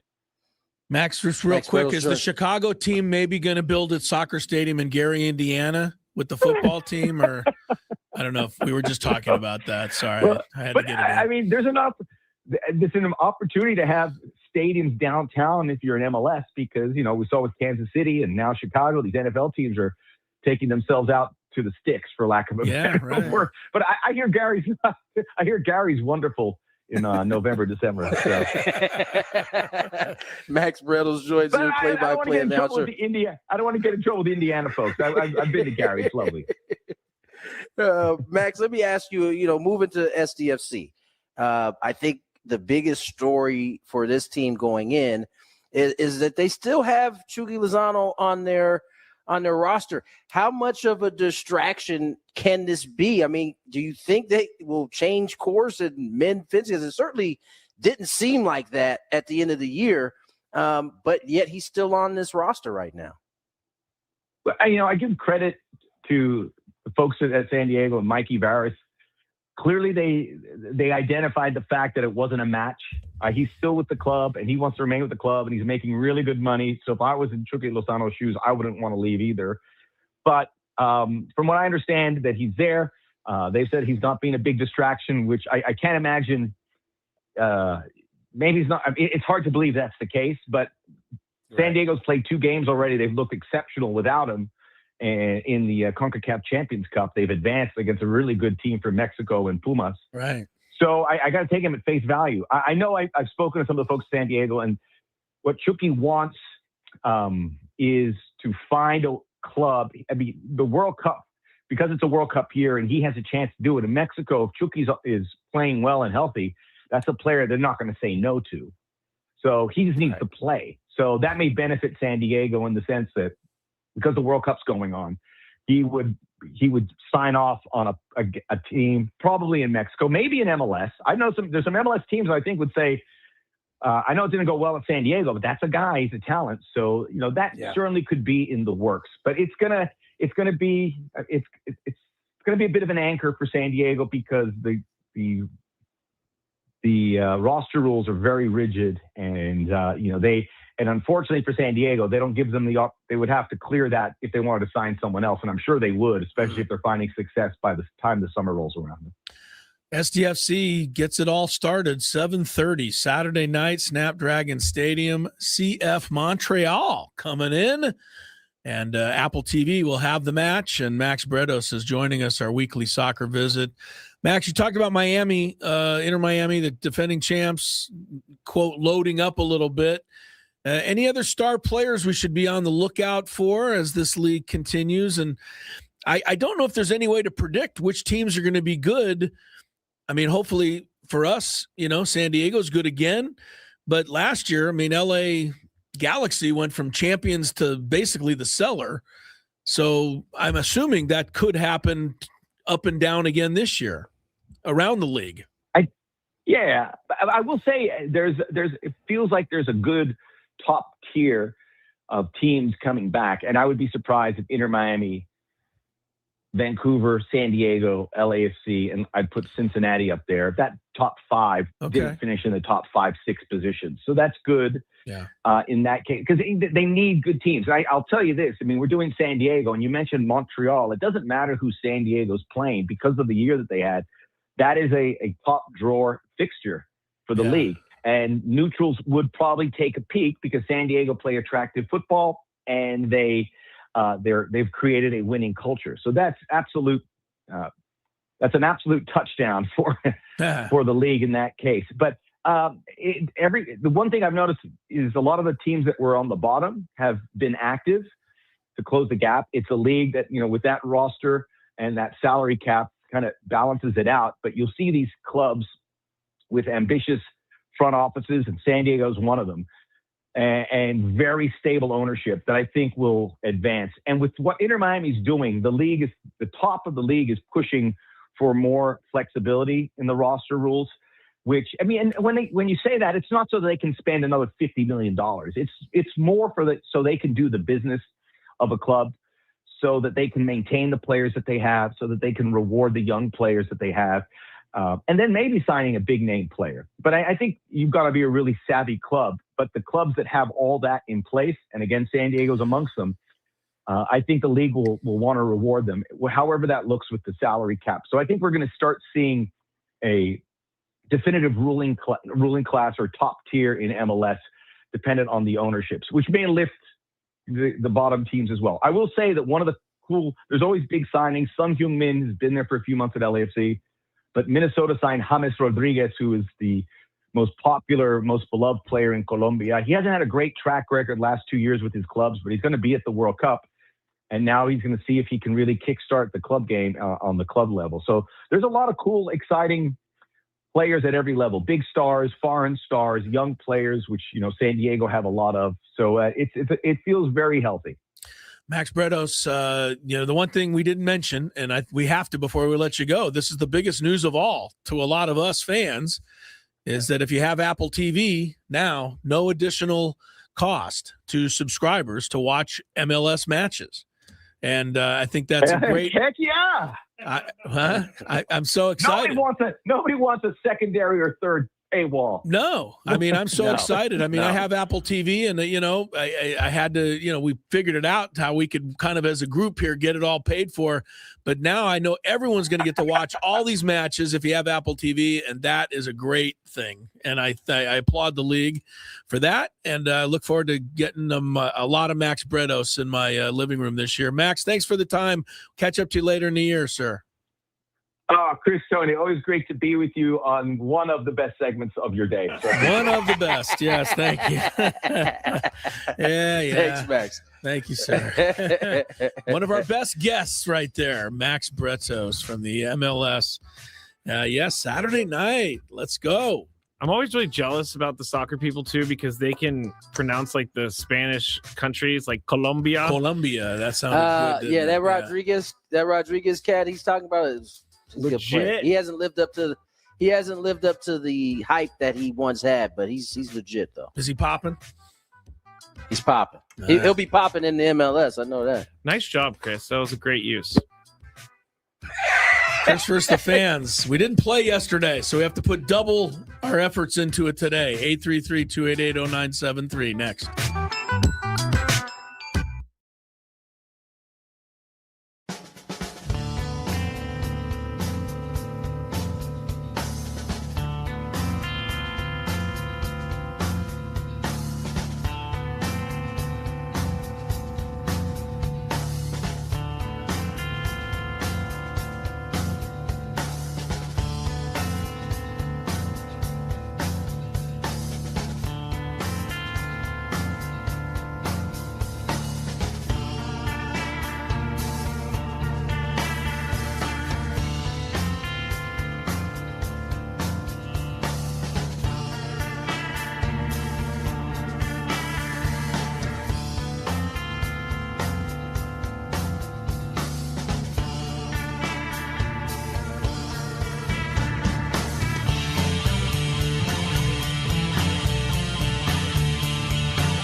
at the Bill House Studios. We know how. I'm here in Peoria. Scrappy might have Hanging a weather out. update here for us soon, Tony, if you're not careful. Oh, wow. It is raining really hard. This is being cool here on the Entercom Empire. So if you're sitting out there, what? There you go. It looks Being exactly cool. like that day outside. It right? does. I can see the window. It does look like that. Yeah. This is what it looked like on that fateful day that Scraby gave his first and only weather report. Yes. Wow. It is raining really hard. This is being cool here on the Entercom Empire. So if you're sitting out there, I still the end of it with Tony going, what? I still have no idea what I was saying there. It's being cool right now. I mean, So this if you're is like, sitting out there, this is like there's 7 so many years classic later. lines in there. This literally was 7 years ago, and I still have no idea what I'm talking about. You So can many hear classic the lines brain there. malfunction in real time on Yeah. that clip. There was a tinge of The- my gosh, it's live radio / The keep way talking. the way you said being cool is like the brain was like Searching. At what point during that weather report did you realize that it was going horribly wrong? Let me play it for you. Wow, it is raining really hard. This is Right now. Right there. Cool Right here about on there. the Entercom Empire. So if you're sitting out there.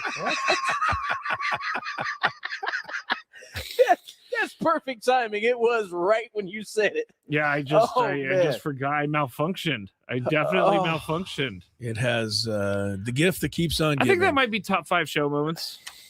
in the running. I think it's that. I mean, we're still playing it to this day. True. It's gotta be a You know top what we got to 5 do moment. is a top 5 or countdown of show moments.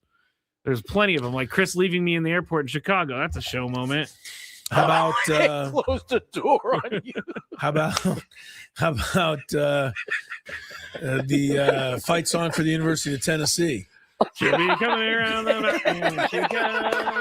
She'll be coming around the mountain. She comes. I really thought that was the fight song. I know you did. I really did. Really did. Oh my gosh. You know what? They say you should at least laugh and cry every day in life. You've accomplished both of those for me right now. Good. My eyes are watering. I'm All right. happy about Let's that. get back to business. Chris versus the fans. Fans versus the Chris. 833-288-0973 if you want a chance to play. How is it looking? We got some. Yes, Are the callers okay for you today, Yeah, buddy? no kidding. Yeah, I man. need He to upset address this. He upset our entire fan base he on this should have. show the other day.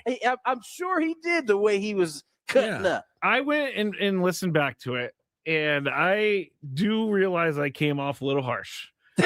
A little? I sometimes get a little crazy when the show's happening and things aren't working in my direction, but none of those people have called back, and I want to make it clear. I don't want you never to call. I just don't want you to call every single day. It's too late. It's too late. You ruined it. You for play a lot of stupid people. games, you win stupid prizes, and now they won't even call us back now. Well, I mean, Way to go. I'm not the. They're Good not job. the. You When guys I- aren't the one that get the complaints of every time I call, it's always busy. I can't get through. I want to I don't- play. I'm a but- first-time player. But this is a very fair way to do it. The people that don't get through honestly should be having the same chance to get through as those who call. I think the problem So is what's the deal? is that the other people are calling in too early. Like Who's the other we got people? sometimes we got people calling in at like 3:50, and that's Well, I you're can't- not going to get in. No. All right. I don't know. I just don't want to see Gilberto walking down the street and have to look in the other direction now because of you. Oh, Gilberto, he's so nice. Yeah. Well, you won't let him play. He the wasn't game. on the phone the other day, so yeah. All right. Well, Someone just called me Scraby Cronin on the chat. So now I'm Mick Cronin somehow. Scraby Gravy Cronin. That's a rat's ass question, okay? So I don't give a rat's ass what they think. All right, here's what you're going to be playing for. I You don't will give be a rat's ass what the guy thinks. You will be qualified for a chance to win a pair of tickets to Zach Bryan at Snapdragon Stadium on July 31st. Tickets are on sale now at Ticketmaster.com. You will also qualify, or you will, where's that read that I had in there? Not in there today. We got the 4 tickets to the spring training game. So you don't need to. Yes. We okay. know what it is. All right. We know how. Yeah. Yeah. All right. Good. If you had one shot, one opportunity to take down the human almanac himself, howdy do. Now is your time. Listen to me, this guy is dangerous. Now is your opportunity to win a prize. Well, I hope you know what you're in for. Chris versus the fans starts now on 97.3 The Fan. Now, last year's biggest fan, Rod, is on the chat saying that he had his mother-in-law with him, and she was a first-time player. So Now, Rod's also a jokester, so I don't know if he's being serious about that. I don't know. Well, we gonna pretend that he was being serious. Your antics cut off his mom. You should be ashamed of yourself. By the way, the Mick Cronin thing, I went back and listened to it again because he goes, that may have been the worst question I've ever asked or ever been asked. And the guy goes, I'll take it. That's something I would say in deflection of being mortified that he's dressing me down on this answer right now. The more Mick Cronin you keep thinking about it, in my mind, the worse it gets. But hopefully, he kind of figures it out and switches back the other direction. He just locks in and goes. He just is like, I'm going to destroy this guy's life right now. He did. Okay. I'm surprised. I mean, we shouldn't keep talking about it because it took an hour to get through it yesterday, but it did. I'm just surprised UCLA hasn't come out and said, come on, say something. Or, to me, them not saying anything means they're condoning the behavior. And that's another issue. Or we're overreacting. Or that. Okay. All right. We'll see. All right, let's play because we could go enough like we did. Yesterday we didn't even play Chris versus the fans because of the Mick Cronin thing. Here are the rules. You have to make it through 3 questions. Each question will get more difficult. If you get the question right, you move on. If you get it wrong and Chris gets it right, you're eliminated. If Chris gets it wrong, then you move on to the next question or you win. If you're a first-time player. Thank you. Let us know before you get into it, and you'll get that question for free today. All right, let's go to our first contestant here. Let's go to Sean. Scraby, who's our first contestant, Lord Scraby? Sean? Hey, guys. Welcome to the show. How are you? It's my second time playing, so if you need to give it to somebody. No, get out of here, Sean. What are you doing? Sean. Second time is okay. Scraby, you're going to just take endless. Oh, the callers are going to just beat up on you over this. What? Good. Guess what? Good. I'm standing up for everyone. Uh-huh. Not just the select few. Sure you are, buddy. All right, Sean, here we go. First question.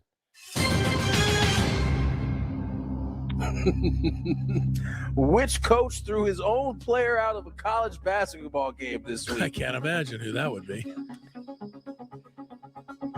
Oh, man, as the Indiana coach, the guy who would throw chairs on the court. Oh, I think it's this year. This week. This year. He just did it a couple days ago.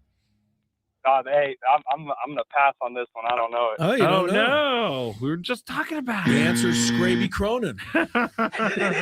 It's actually Mick Cronin, so he moves on. Yes, sorry, Sean. Scraby Cronin. That's unfortunate. Scraby Cronin. I thought that was a really easy that was an easy one, but he wasn't. All right, we are going to locked into go sports here. Right to Matt. That's all I'll say. Hello, Matt. Matt, it is. Hello, Matt. Matt. Hey guys, how you doing? Good, Pretty sir. good. Good, sir. Doing well, sir. Here we go. First question.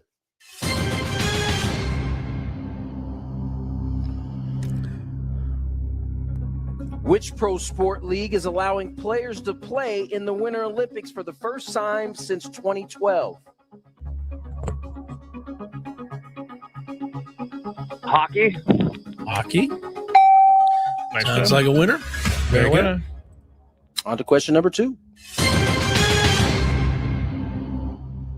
Ooh, this is a good one. What pitcher threw Petco Park's first no-hitter? That is a good one. The key word is Petco Park's first no-hitter. Dylan Cease. Dylan Cease. I wish. Dylan Cease was actually in Washington. I actually believe Petco Park has not seen a Padre no-hitter, right? Both of them were on the road. That could be correct. I don't know. Oh, stop. I don't know. No. Don't be confusing me. I don't even know the answer to this, though. Who threw a no-hitter here? Tim Lincecum. It seems like he no-hits the Padres all the time. That is incredible. That is incredible. Yes. I'm glad I got that because you were trying to throw me off. I was not trying to throw you off. I'm glad I got that one. Sorry, Tim. That was a Timmy. That was a personal thing. Lynchicum. That was a personal. Did he have 2 at Petco? I don't know. I know he. No, I don't think he had 2 at. He might have had 2 at Petco. I gotta go look. Yeah. He was a nightmare to deal with. Man, Yeah. I hated facing him. There's a whole story from my past that I could go into, but that's another story for another day. Yes, it is. It's probably better for the Chronicles anyway. Yes. Scott, you're up. Hey, Scott. Hey, guys. How are you? Hey, Scott. It's Scott and Kern, but since we're not allowed to have the regular people calling in, Kern's not here. Kern is fine. Here we go. First question. Scraby, this is such a ridiculous question. What shape is home plate? I think this might be more than number 1. 1, 2, 3, 4, 5. Pentagon? Yeah, nice. Well done, Scott. You had to mix in a little baseball Geometry. knowledge. Geometry. There was a lot Yeah. into that question. Good job. Question number 2. Oh, the second one was in San Francisco for Tim Lincecum, so only 1 at Petco. Only 1. Okay. What year was the second one? Chat, please. Hook us up, chat. There were 2 Olympic sports caught up in cheating controversies this Olympics. Name both sports. 2 Olympic sports cheating controversies. All right. One is the long jump with the crotch thing. That's good enough for me. Good. Okay, you got to finish it now. Is the other one? Jesus, I can't. With the brooms and the. I'll give it to you. Give it to him. Give it Curling. to him. Curling. Nice job. Yes, Curling. indeed. What was the crotch gate again? Ski jumping. They were. Oh, yes. They were increasing the size of their. I was member. going to guess, and I don't know if this would have been wrong. I'm giving it to Scott. Scott, I don't know why I said that. Yeah, just moving past that. 2013 Tim Lincecum no hitter as we're moving past was here, and then 2014 was in. You did it Peoria. back-to-back years. Yeah. Oh, good. I wasn't proud of any of those. Was there not a Scott? You're right. But wasn't there a little controversy in the ice dancing competition about the French judges? Yes, but doing something that was nefarious? very being judges. That was very complicated. Okay, and I don't know that they actually proved that there was any cheating happening there. Yeah, all right, that's fine. No worries. All right, Scott, question to the number- final thing. Good job, Scott. Is it question 3 already? Yeah, I think Yes. he's in Yeah, the it final. is. Yeah. Question 3. Here we go. We've answered the third from the bottom.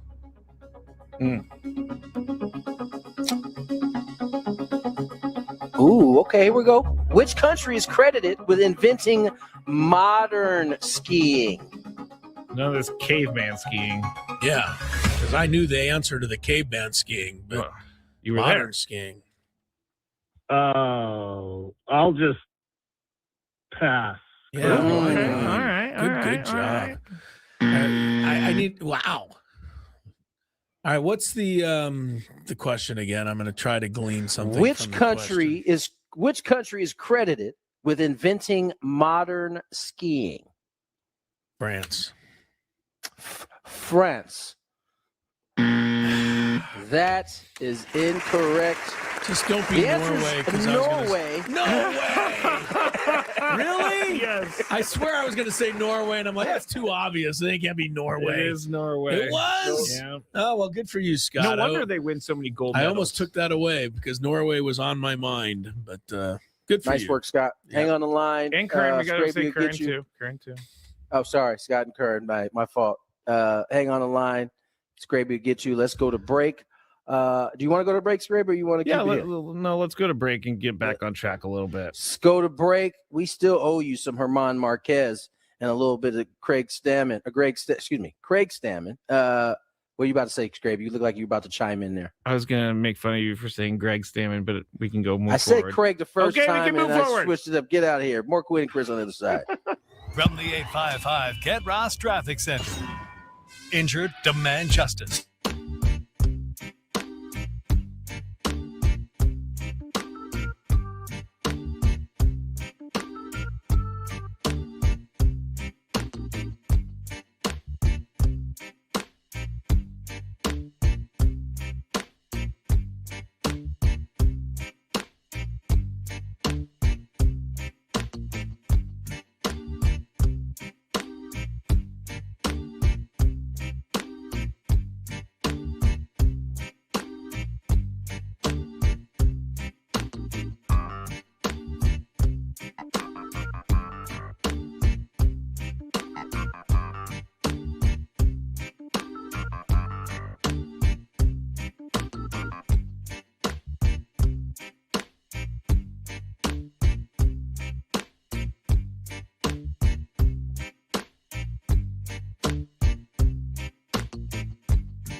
22 is the time. Crisello, Tony Gwynn Jr., Peoria, Arizona for him.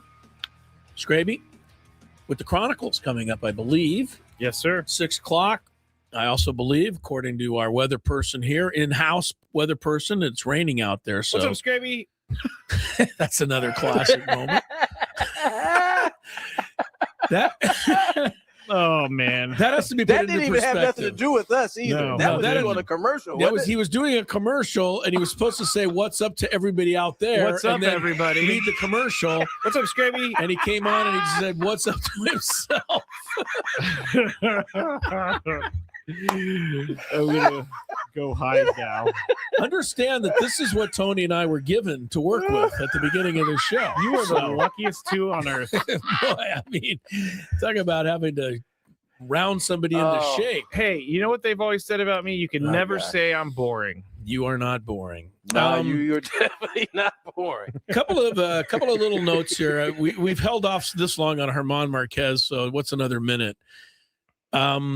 Tonight, this is something to keep an eye on. I don't know where you watch this because I don't think the Aztec website is carrying it for free. But the Aztec softball team, off to an 8-2 start, by the way, is playing Oklahoma A bunch of tonight. walk-offs. Yes, they've won 6 walk-off wins out of their 8-2. But they're playing Oklahoma tonight. The game's in Palm Springs if it's not raining up there. But Oklahoma's 8-time national champs, ranked number 3 or 4 in the country. And Oklahoma yesterday beat UTEP.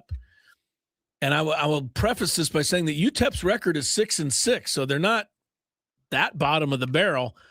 Final score yesterday, Oklahoma 34, UTEP nothing. That's who the Aztecs are playing tonight if that game is not rained out. It's like at 8 o'clock. If you're an Aztec fan or just kind of curious, might be a game to keep an eye on. Big chance for San Diego State's softball team tonight facing the Boomer Sooners. And then the other thing I wanted to mention real quick, Tony, I'm sure you saw this, but I don't think we've talked about it. The kid from Baylor who over the weekend hit not 1, not 2. 3, right?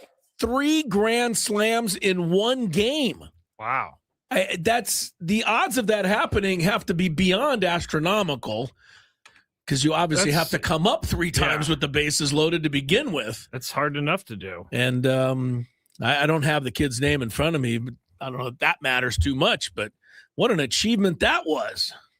3 grand slams in one game. That's I can't fathom. Nobody's ever done it in the that, major. That's never happened in a major league game.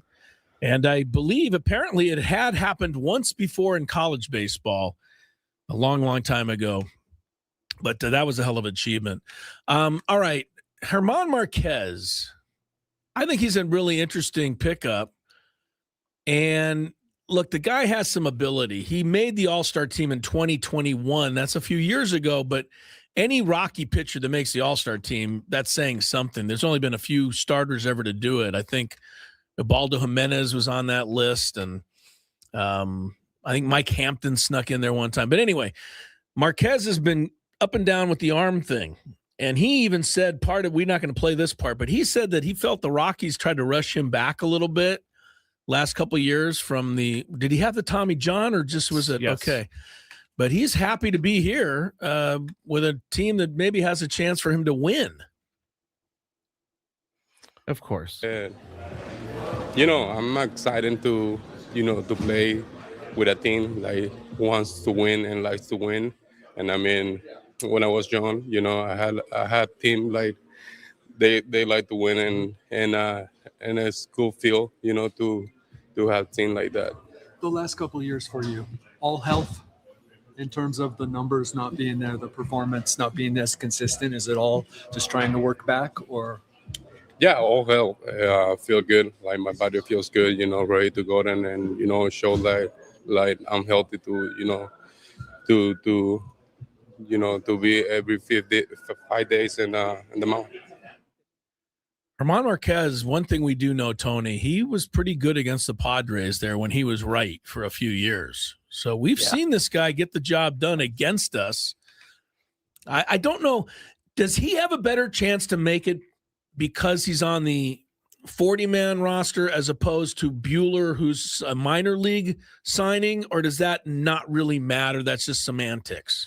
I mean, he still has to go out and perform. Yeah. But yeah, I think it does. I think it does matter in terms of if he goes out and he's just decent, he's going to probably have an inside track.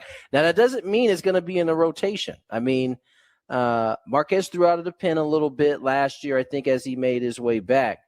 And that's something you got to calculate as you start looking at these guys that have, been starters who can come out of the bullpen.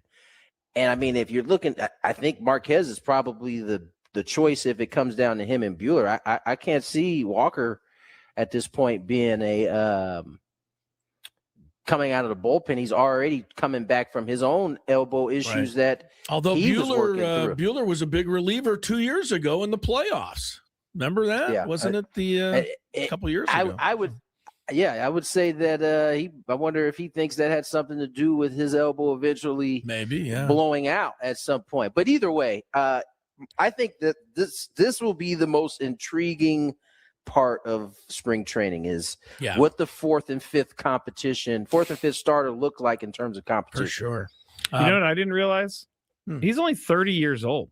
Marquez. Like, I thought he was like 34, 35. No, he's 30. Been around. I'm looking him up here. 11-5 career record against the Padres. So he shoved. He did his thing against the Padres. His ERA is about 4 something, but that's Colorado. Last year, I'm sorry, anybody who goes 3-16, that's a hang with him year. But I don't know what he could have done about that. I mean, he was on one of the worst teams in baseball history. So yeah, he went 3-16. He made that many starts. Yeah, he made 26 starts last year for the Rocks. 3-16, and I mean, he probably was behind 7-0 in the first inning most nights. So. Did you see? Well, you didn't see his face, but anybody watching on the chat, when he was talking about playing for a good team, you could see how serious he wanted. Yeah. He wants to play for a winner. Yeah, and Tony you said you saw him the other day, Tony, but I mean, he's got that you kind of described it, a short stride and a straight leg, but he buggy whips that ball in there pretty quick.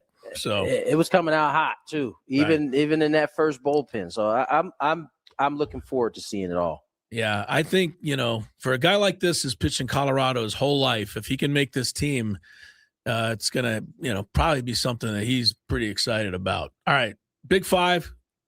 Continuing on with Gwynn and Chris next. The biggest guests. All right, it's time for the Beaver Nuggets. So the story is somehow Bucky.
5:35 at the Bill Howell Studios.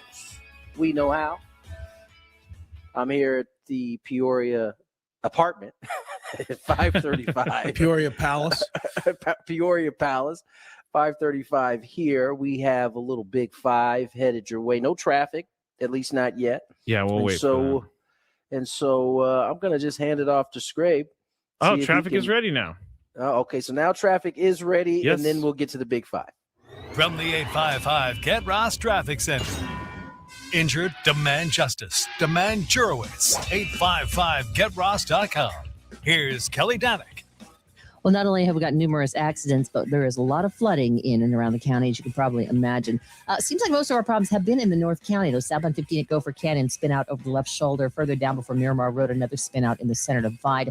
Also southbound 5 past Tamarack, a solo spin out now blocking that right lane. A little further down near Delmar Heights Road, there is a crash. Does not appear to be blocking any lanes. Flooded areas, let's talk about it. Westbound 78 at northbound 5 flooded. We've also got Melrose on-ramp and Civic Center on-ramps to eastbound 78, some flooding, and flooding east 56 before Carmel Country Road. Elsewhere around the county, getting reports of a crash westbound 8 just past Lake Murray. Pickup truck hit the center divide. That looks like a spin out to me. An accident has cleared on northbound 5 at the West 8 connector. I'm Kelly Danick with Gwynn and Chris, San Diego's #1 sports station, 97.3 The Fan. It's that time of the show when we check on the latest in sports. Only the most important topics and questions are brought to light. Stop what you're doing and listen. These news stories will astound and amaze you. The one, the only. Oh my God, who the hell cares? The Big Five starts now on 97.3 The Fan. All right, we're going to talk about a 6-man rotation. We're going to talk about whether or not NBC puts too much pressure on Olympic athletes. And at the end, we're going to talk about Chris's favorite golfer, Rory McIlroy, and his thoughts on something that happened at Riviera. Also, Michael Irvin. Rory giving us his thoughts. Yeah, no kidding. Rory's got thoughts. Whatever happened That's to a first. Whatever happened to he was just asked the question. That's a first. Well, they're always asking him the question because they know he's going to give his thoughts. Well, he was asked the question. Well, they also can only give him their question when he doesn't run for the hills after a bad round. Number 5. Oh, Chris is just never going to forget about this. It's so true, though. You like to just dismiss it. It was one bad moment for him. Every time he never shows up after a bad round, and you know it. I've seen him plenty I of have times. no Brady, respect is this your for that. little light thing around the screen? Did you put that setting there, or is this just on my computer? It's on your computer. Apple has this new thing where they have like this ring that goes around the screen to make you brighter, your face. Oh, is that what that's for? Yeah, I just learned about this today. It like shows up on the screen, and yeah, it's supposed to make your face brighter. And it goes away when I turn the lights on. How about that? Wow. Did you see that? Yeah, that's fancier than I thought it was, Chris. Wait, I want to see it again. Oh, you can't actually see it. It's going to pop up again eventually when it realizes that I'm too dark. It's gotta be. Yeah, I had a thought there too. All right.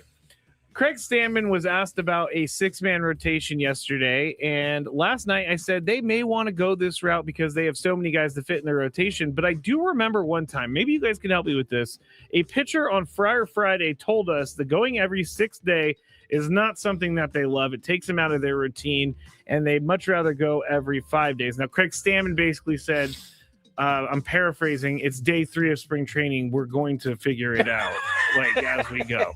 So, Tony, you're up first. Should the Padres start the year with a 6-man rotation? No, unless they got 6 dudes that are worth starting a 6-man rotation with. I mean, I get that we have a lot of pitchers right now, but you don't just have a 6-man rotation because you have a lot of pitchers, right? They need to be of the quality to be a starter. So, yeah, no, I think by the way, my light just returned. It literally just popped back up again. And you're brighter.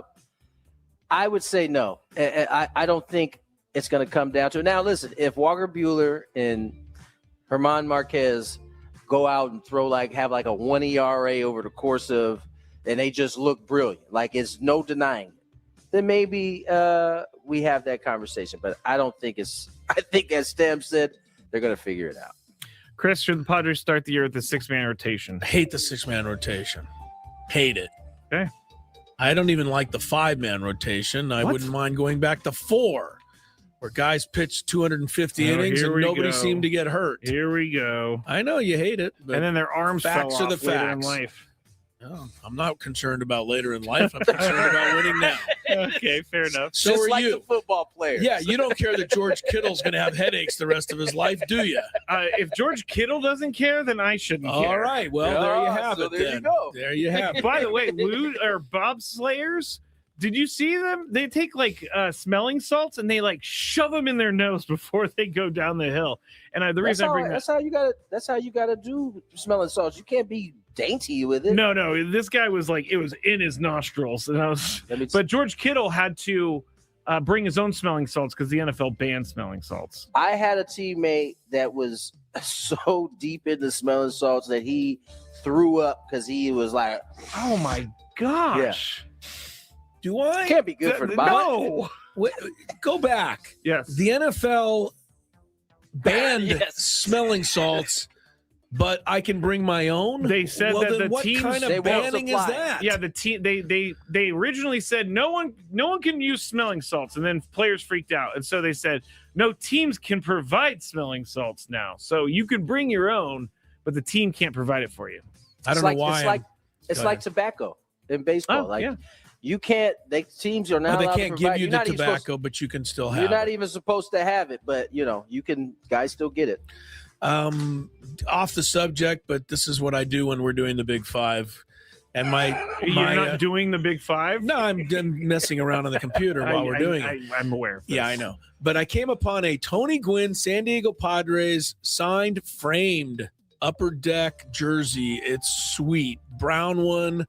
Number 19, your dad's signature on the 1, perfect signature. Cost, anybody?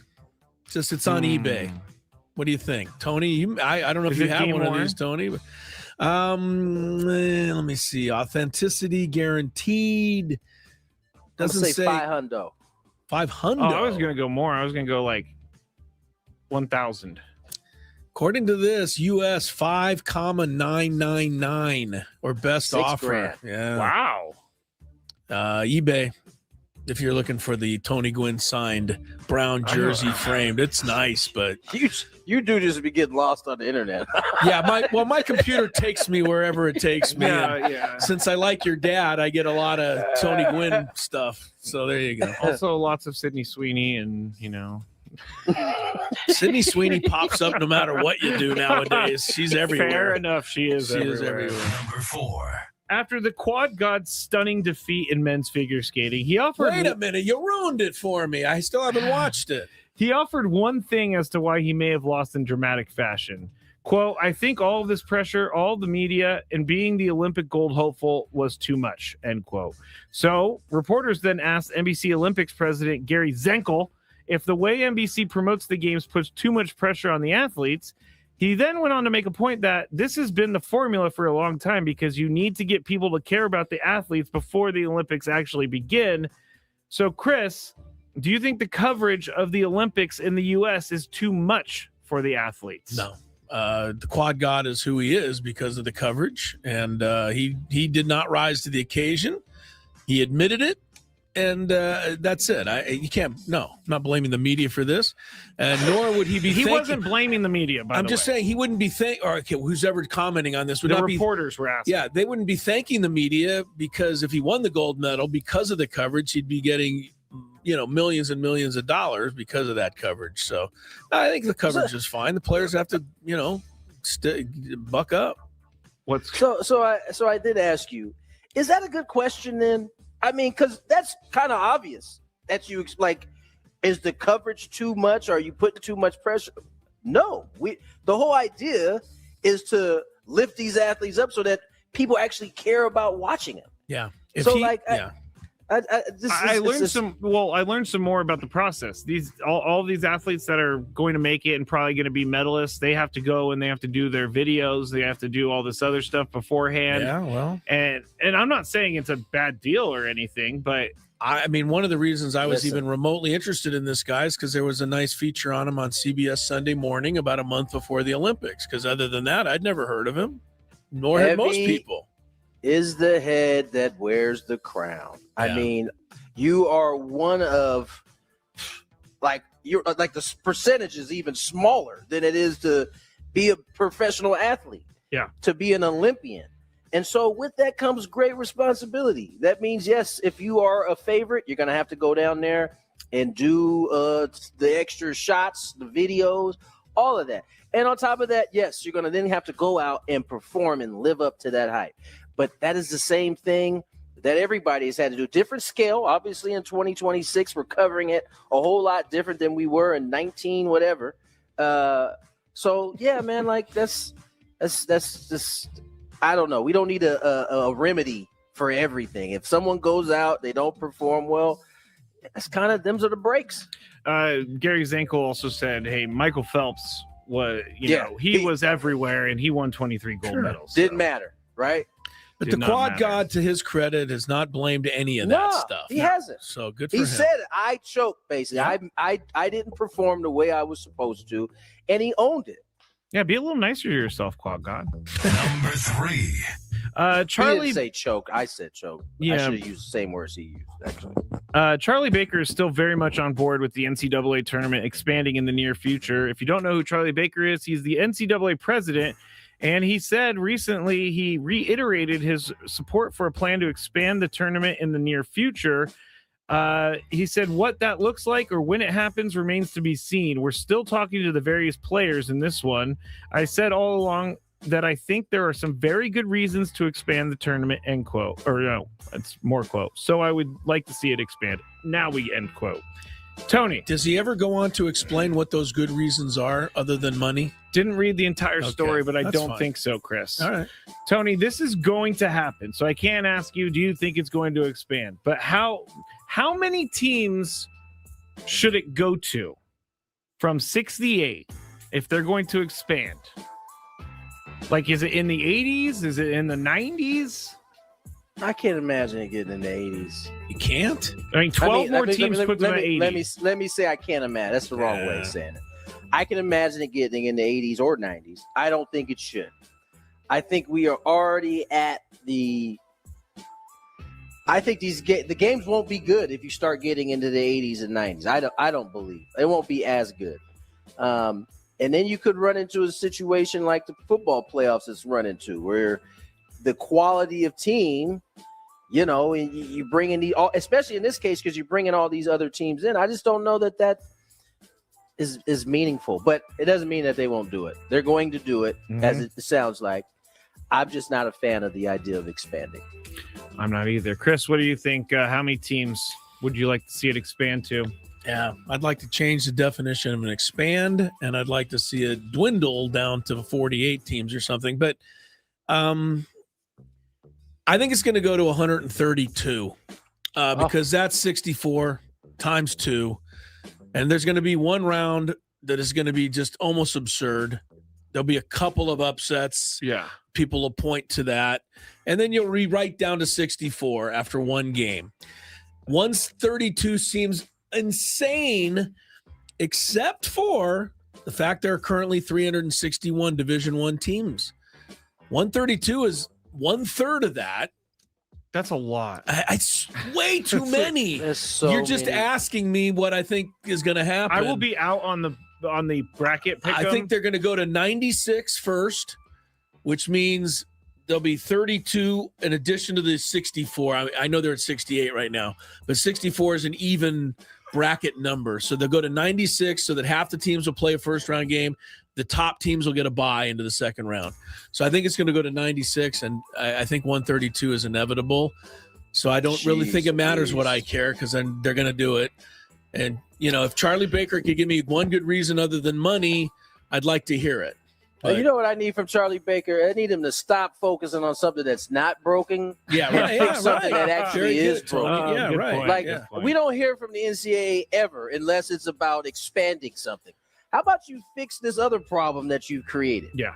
A lot of the problems. Instead of starting on the one thing that you guys have probably gotten right, you're going to focus by adding more to that as opposed to just fixing the mockery you have going on in college football. Come on. Well said. Well said, Mr. Number 2. It's safe to say that Michael Irvin hated his Super Bowl experience this year. And he went in on the host site, which was Santa Clara and Levi's Stadium. Here's Michael Irvin on his podcast talking about his experience. This is a horrible Super Bowl. They should never, ever, ever, ever bring the Super Bowl back to San Francisco. I'm sorry. I'm sorry. The city, this was, in all the years of going to a Super Bowl, this was the worst. This seemed so like blah. Really, Michael? It was blah in the city. You know what I mean? It was just. All right. He really didn't like his time. He goes on to just say blah, blah, blah about everything.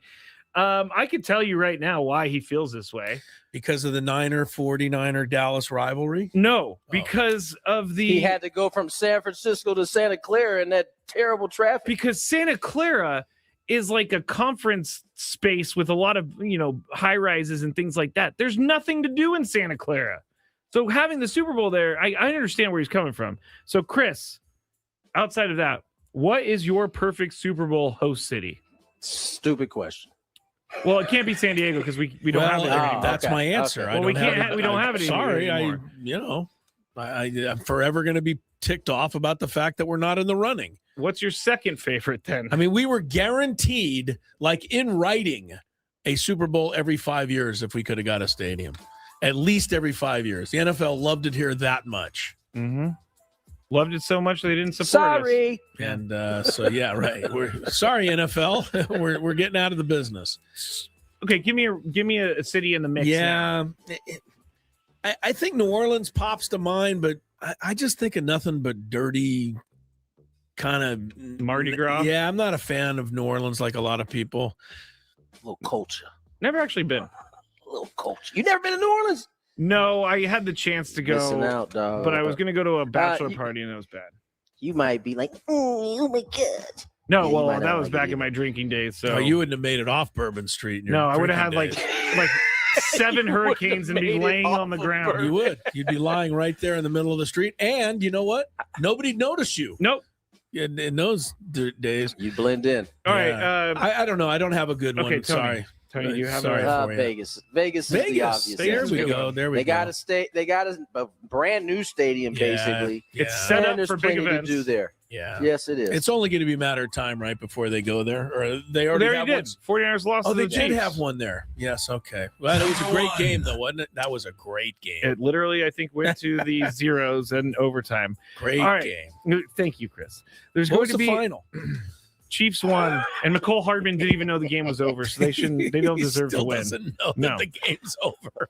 After a 1-year hiatus due to the Palisades wildfires in January 2025, the Genesis Invitational is going to be changed, and more specifically, the 4th hole at Riviera is going to be different. It used to be 236 yards.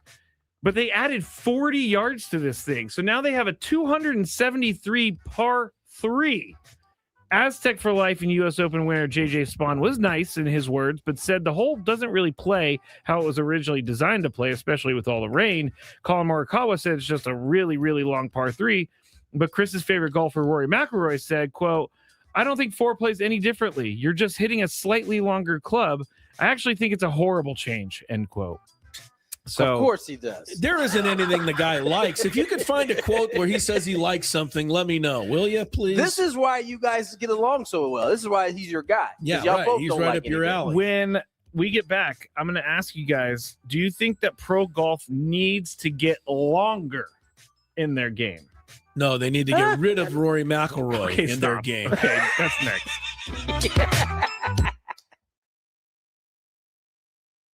I actually got in trouble once when I worked at the bank for looking up a celebrity, and it was totally wrong on my part.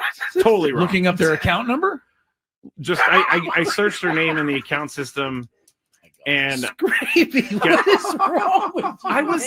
I was like 19. You'd be better off. You would be better. You'd be better off admitting that you wore your underwear inside out. Frankly,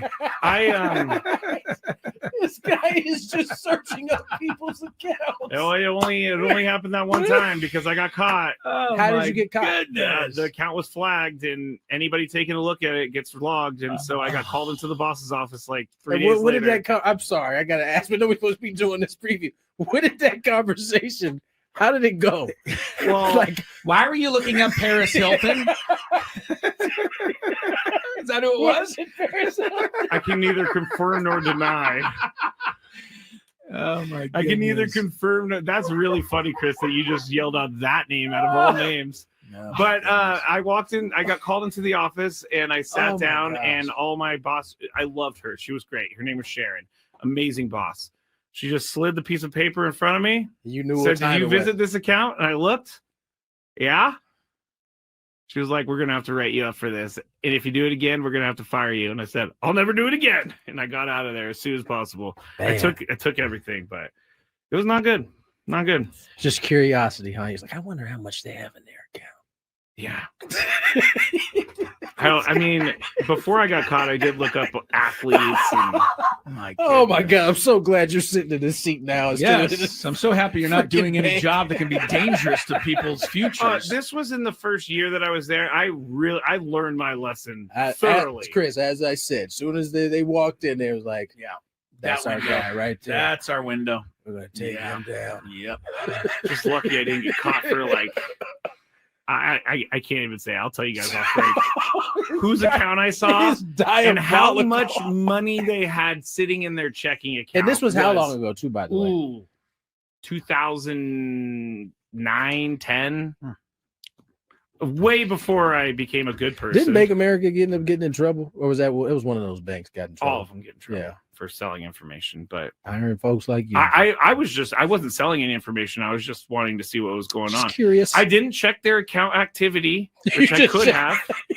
Been like, oh, they bought this here. I'm gonna go up there. You know, I'm not that creepy. Well, that's stock. Oh yeah, you're not that bad. I'm not that creepy. This is amazing, by the way. We're supposed to be doing. How are we supposed to do baseball picks under these circumstances? We can't anymore. I think we gotta push it. You guys never did it. Well, I mean, no, Scream. We didn't really. Okay. Like you work at a bank, you're looking at people's account information. That's unbelievable. It only happened for a little bit, and then I got only for a little bit. I can't stop laughing at this because it is quite hilarious. Scream. But you were saying that I may have gotten robbed or whatever. I actually did get robbed when I worked in San Francisco, and they're called quick change artists. How long did you work in the banking industry? 8 years. I was a teller supervisor when I finished. I was also the merchant teller, which took in around $150,000 in cash a day. Guess what? Always balanced at the end of the day. Yeah, I bet. But there was a guy who walked in. He had about $5,000 in hundreds, and he handed it to me. He said, "Can I get 50s for these?" And I said, you know, it's pretty annoying that he wants $5,000 in hundreds. And he wanted $5,000 in 50s. He just wanted 50s instead of hundreds. So I had to go get it from the vault. I come back. I'm starting to count it out, and then he's like starting to ask me questions as I'm counting it out. He's trying to what did I tell you, Chris? This is what I'm talking about. That window right there. Hey, this guy was so good that no one saw it coming. But so when I started getting mad at him because I counted out the 50s, he goes, "What are you doing?" I asked for 20s. And I'm like, what? You did not ask for 20s. You asked for 50s, bro. Yeah. I had to go to the vault to get those 50s. And as I was getting all mad and talking to my boss, he took the cash off the counter and put it into this folder that he had on the thing that the original 5,000 in hundreds. Yeah, well, he kept going like that, and then I was so mad, I just grabbed it and I threw it in my drawer. And then he was like, "You know what? I'm out of here."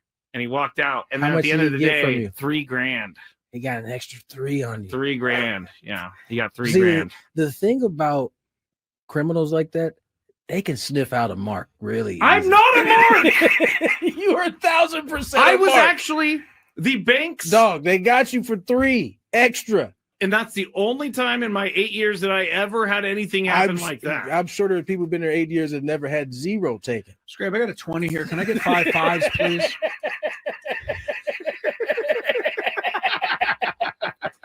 I hate you guys. Let's get to that was one of the worst moments of my life, but you know what? It taught me a lot. Never trust anyone ever again. You know what? You definitely.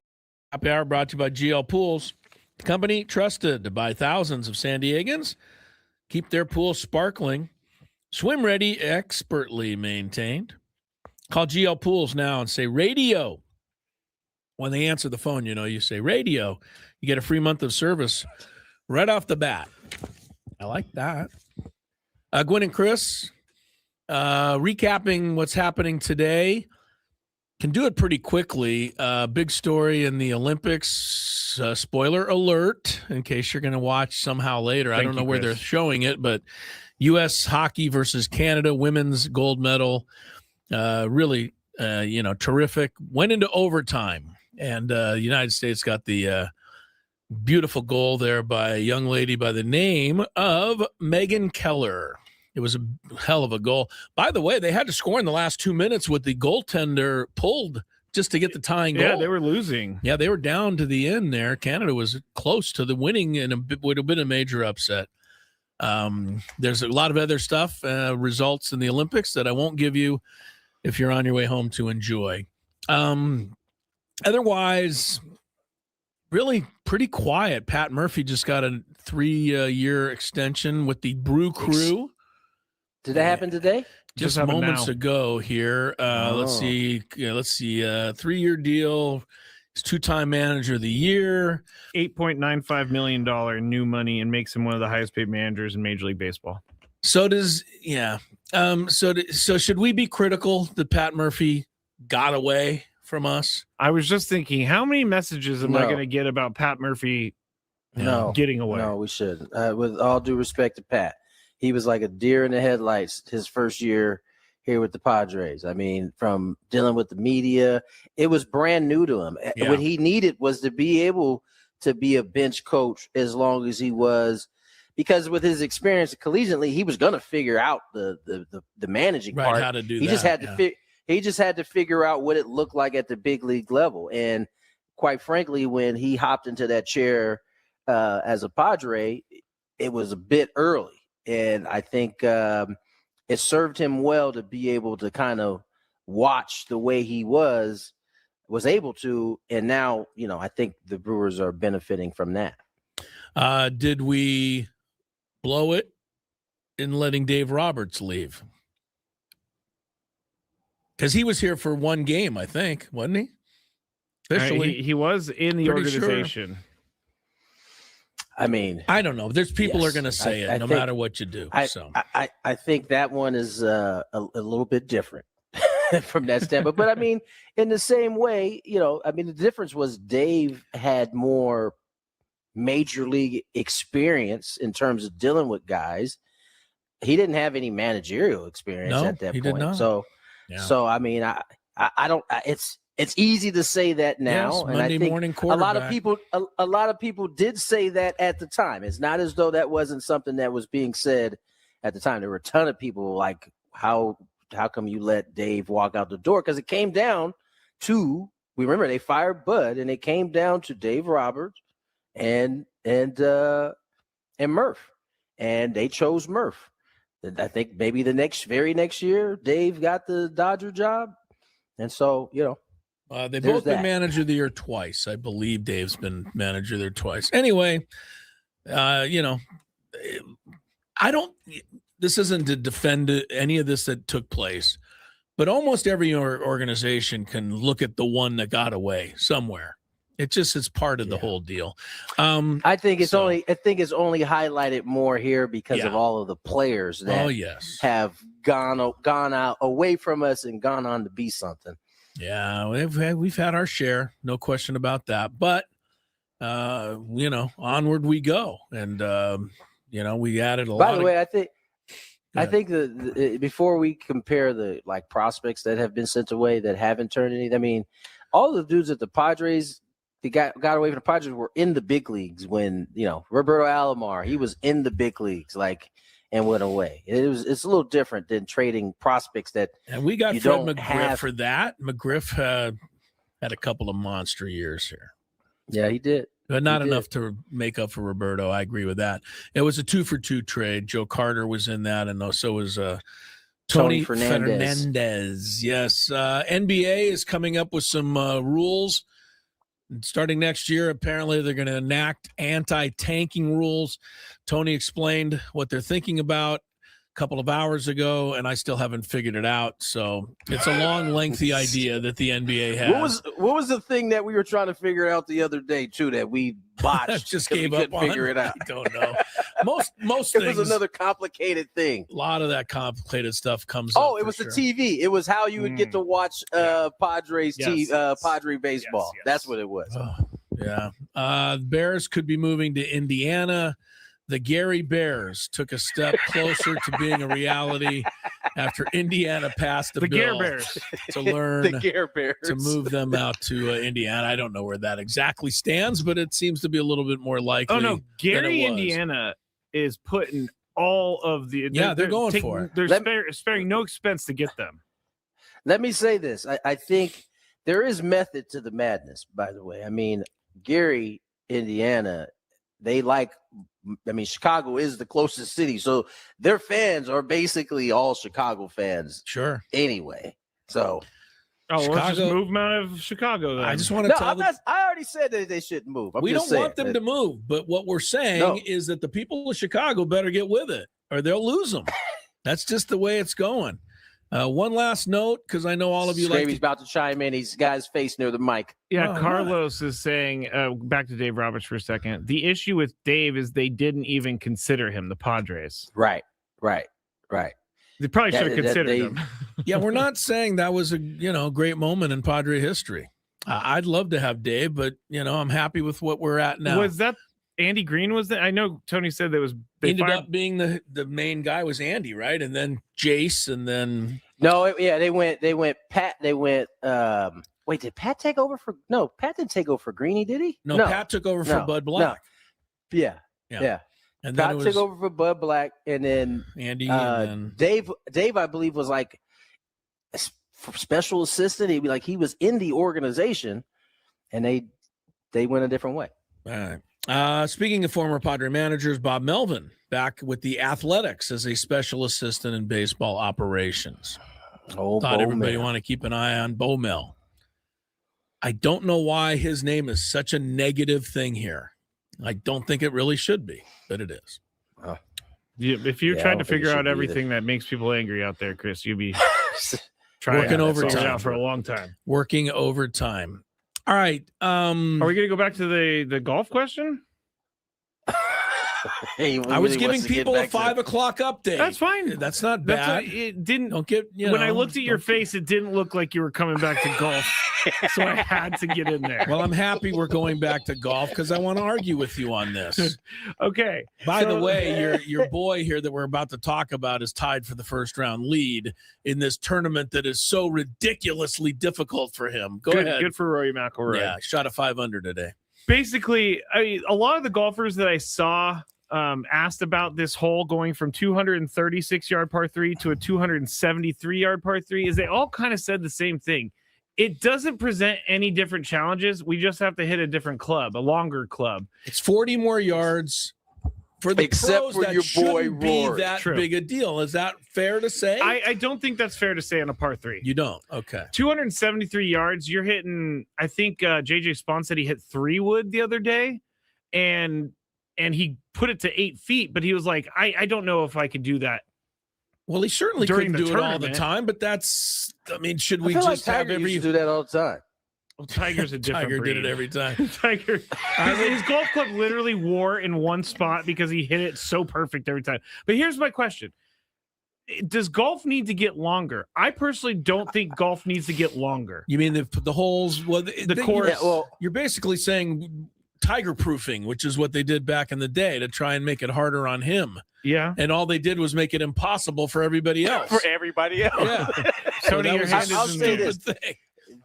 they need to do one of two things. Either they need to make it longer, or they need to put more rules and regulation on the equipment. Yeah. The technology is growing faster than the game in itself. So of course these guys are, at one point it was a joke because the equipment was too good. I think you're either going to have to lengthen it in order to make this a difficult thing again, or you got to start saying, hey, you can't use certain things. It's one of the two. Yeah, no, I agree with you. I don't think it has anything to do. It's all about the equipment, because they can make a ball that doesn't fly as far. They can't, because they're using balls that just are like supercharged, and their clubs are supercharged. How far are they driving now? About 330 on average? Probably on average, yeah. I mean, it is silly. That's nuts now. It totally is light silly. work 330. It used to be like one dude a la Tiger doing that. Yeah, and Jack now Nicklaus was the only everybody's one doing it. I would like to see a little more creativity asked for from the pros, other than 330 and now a sand wedge into the green. I mean, almost every hole. Well, I'd like to see them hit a couple of 3 irons from the fairway, because they still got another 210 to go, or not for them. That wouldn't be a 3 iron, 6 like iron, or whatever. 8 iron. Yeah. But I'd like to see them have to go a little further. I don't mind when courses are difficult, but I don't like when the course is difficult because the green is ice and the ball's rolling off the green and rolling over. That's stupidity.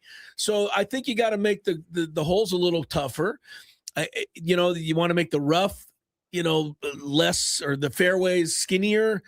I just think make the courses, a little tougher. Throw a couple of trees in their way. I think the equipment is. These guys are, and much like it is in every sport now, like these guys have been training and playing this thing for a long time. So their skill level is already high. Then you give them the equipment that enhances that skill level. Yeah. You're going to have to start making holes that are like completely like different terrains almost in order to like make it more difficult. Yeah, if they were to make this a 236-yard par 3, but maybe put the tee shot in a different spot so they have to shape their shot. For this, they're just having to hit the ball longer. Hey, you know what I would be, you know how I would get on board with the old indoor joint? TGL? If they could find a way to be like, okay, we're going to turn the wind up about 16 miles per hour. And like just randomly, like you gotta give me something. I kind of like you know what I'm saying? Like all of a sudden, like have some rain falling a little bit. I do love this. Just turn on some big fans and let it blow. Right. In their like face. I don't know if you could make a full 18 indoor course, but I think that would be cool. That would be something I could tune in. Do you remember? You remember this on Lynx Pro because it was back when I played Lynx Pro. But you remember Devil's Island? Oh yeah, like that was fun because it was something that was not normal. I'm not asking these guys to play Devil's Island. I would be interesting. Play Devil's Island. I'm just saying it'd be interesting to see the pros go up against something relatively impossible to see how they would handle it, because they would be the only ones that could do something with it. And here's my knock on Rory McIlroy. It's the same one I always have. But I'm going to tell you something. Him complaining about the hole and it being too long, which is what he did, and I'm reading all the headlines here. Everyone's being critical of him, as they always are. Of him? Yes, it says Rory McIlroy already complaining. That is not a headline. It is right here. Come over here and look at it. Okay, hold on. Rory McIlroy is already complaining about the Genesis Invitational. Horrible. Rory McIlroy delivers blunt verdict. Rory McIlroy unhappy. He saw it. He saw it. He knows. It's just, it's not that he's wrong. It's that it comes off as just being, it's not reading the room. And I mentioned the same thing with Manny the other day. Manny has every right to say that these guys should make more money than they can possibly make. But for the rank and file of the world, it just doesn't come off right. I'm sorry I don't take my golf headlines from heavy.com. Well, that's just the first one that popped up here. I don't, if you want to, It's like baseballlineups.com. That's actually a legit site. I get what you're saying, Chris. I get it. But he needs to shut his trap. We don't care if the hole's a little too long for you. But he's not the messenger. Okay, okay. Media asked you, what do you think about this brand new Scraby, fix your computer, your camera, please. What do you think about this hole number 4? It makes it a lot more difficult. You go. Would you rather just him run away like you said earlier, or answer the question? I just said answer the question. It makes it difficult, but you know what? We're up for the challenge. We're pros. Instead of, it's horrible. We don't want to hear about your whining, Rory. You're already the best golfer on the planet. I like his honesty. Hit the ball. I like his honesty. Shut up and hit the ball. Rory has never had a problem with honesty. No. He just talks too much sometimes. That's really what it boils down to. Agreed. Hey, finally, I'm the only non-hater in the room. Well, the problem is it's not Rory McIlroy that bothers me. It's his fan base. And here's the question. Here's the headline on Yardbarker. Rory McIlroy blasts controversial Genesis Invitational. Again, Yardbarker. Yahoo. It's a horrible change, Rory McIlroy. I'll give you Yahoo. I just called up Rory McIlroy complaining, and I got pages and pages of references here. Lots of different news clippings popping up. Plenty to keep me busy here for a while. We got to go an extra. I know. I'm trying to stretch here. No. I see why. Yeah. Huh? Never mind. Let's go to 18, sir. No, it's just like now. What did it's you just guys so think? funny how you hold different I don't people like to Rory different McIlroy. things. Is that okay? No. It's fine. Why Listen, is that Rory, not okay? Rory, You got guys you don't like. A lot of them, as a matter of fact. I don't have Coach a book. Prime. That was a random one. You've developed a kind of. You got a little mini book. I do have a mini book. I'll give you a little mini book. But Coach Prime, he's the least of my worries. Is Tiger Woods legit about saying he might come back for the Masters in April? I hope he does. Yeah, sure, but I don't think he will. You don't think so? I've just been reading that he said everything's challenging. My body's been through a lot, but each and every day I keep trying, progressing, trying to get to the level I can play. I don't think he has to get to his highest level. He's never going to actually be the 28-year-old Tiger Woods again. I worry about his future. I really do. I think his body is going to give him You worry a lot about of trouble. Tiger's future, but you don't worry about Kittle's future, huh? Tiger's been through a lot. Tiger has been through a compound fracture from the car crash. He's been through a lot of it's back his own surgeries. making. It is. I hate to say. It is. Look, Tiger, this would be one of the greatest stories ever, though. I mean, as good as he's already I'm here for it. Right, by winning the 40-year-old Master. How was the old one in that extra one? The last one when he came back after. Was he 40 yet? Oh yeah. Okay. Like he was 12, 15 years ago, so maybe not quite 40. I mean, Nicklaus won the Masters at 45. It's one of the greatest things I've ever seen, and the way he did it, coming from behind, and the 43. drama. So Tiger won the Masters at 43, 2019. But if could you imagine him at 50 after sitting out all this time? And you'd have to root for that almost. Oh yeah, of course I'd root for it. Yeah. I mean that 2019 Masters win, I still think that's one of the best sports moments of my life. Because it was so crazy that because you weren't around to see Nicklaus do the same thing, because it was similar. Nicklaus came out of nowhere. He hadn't been in contention for all this time, and then he's winning the Masters. Like what? That is true. I have steered you to the Jack Nicklaus 150-yard putt. Yes, I've seen that before many times. Tony, have you ever seen that? I have. Okay. Just want to make sure because it's one of my favorites. It's one of those ones where at the end of the video, the glasses and the cigar or whatever comes down on his face when he makes the putt. You know what I'm talking about? The never mind. The graphic glasses that come down and then they go on their head. Let's go to break. Don't know what he's talking about. Everybody look up Jack Nicklaus long putt if you want to see a cool golf video while we check traffic. And then pay attention to the glasses. From the What are we doing, guys? I'm going to see the museum for the first time ever. It's going to be sweet. See my dad's plaque. See where Trevor's plaque is going to be. It's going to be pretty dope. Chris, I'm going to go to the Hall of Fame for the second time because I went earlier today, but I'm going in to see Tony go into the Hall of Fame. So all the way straight and back left. Straight back left.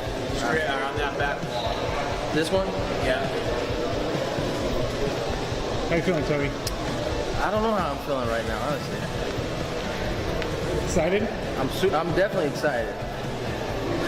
Hello. Eric, how you doing? Pretty good.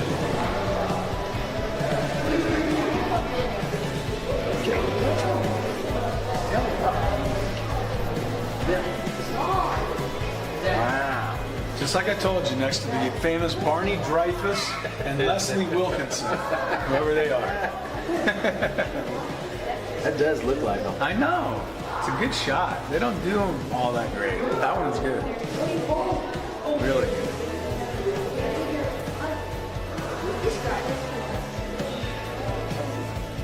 I missed a year, 300. Must have been bad. Huh? Are you a baseball player? I used to be, not anymore though. Oh, it's so cool. What team did you play on? I can give you a long list of them. Brewers, Padres, Dodgers, Phillies, Nationals. What position did you play? I played outfield. This was my dad.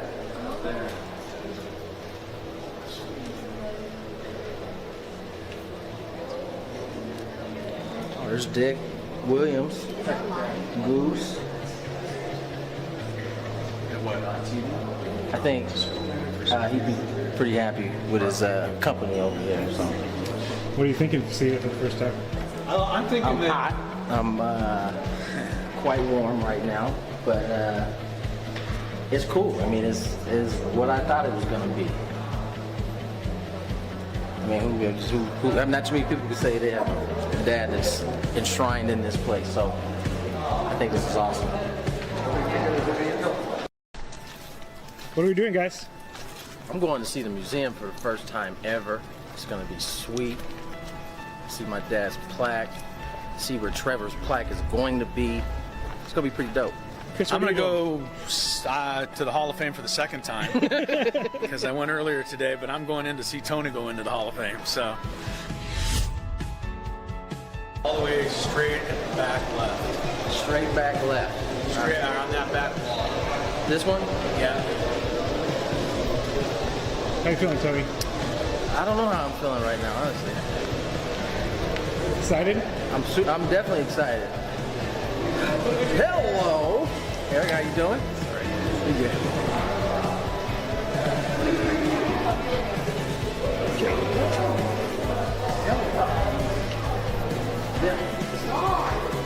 Wow.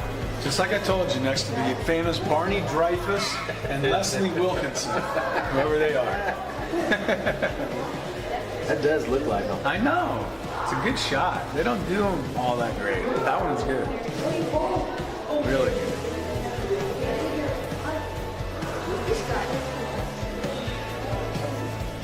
I missed a year, 300. Must have been bad. Huh? Are you a baseball player? I used to be, not anymore though. Oh, it's so cool. What team did you play on? I can give you a long list of them. Brewers, Padres, Dodgers, Phillies, Nationals. What position did you play? I played outfield. This was my dad.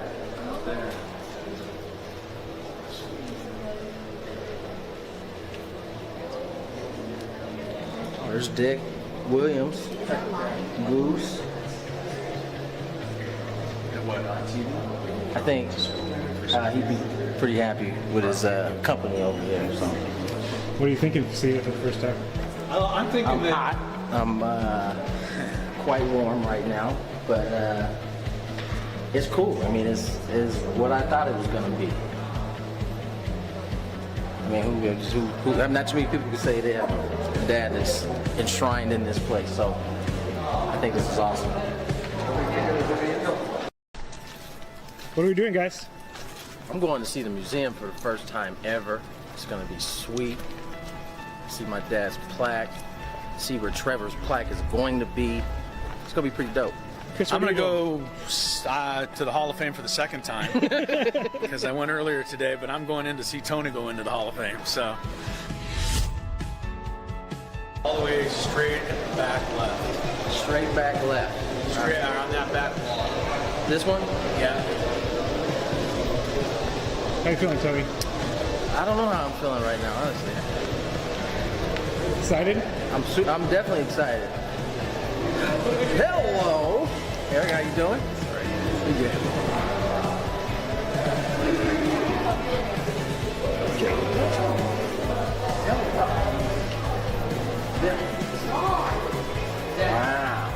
It's like I told you, next to the famous Barney Dreyfus and Leslie Wilkinson, whoever they are. That does look like them. I know. It's a good shot. They don't do them all that great. That one's good. Really good.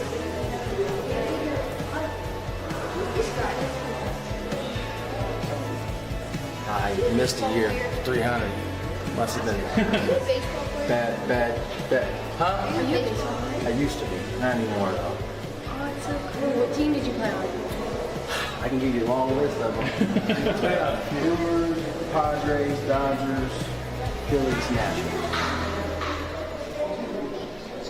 What position did you play? I played outfield. This was my dad.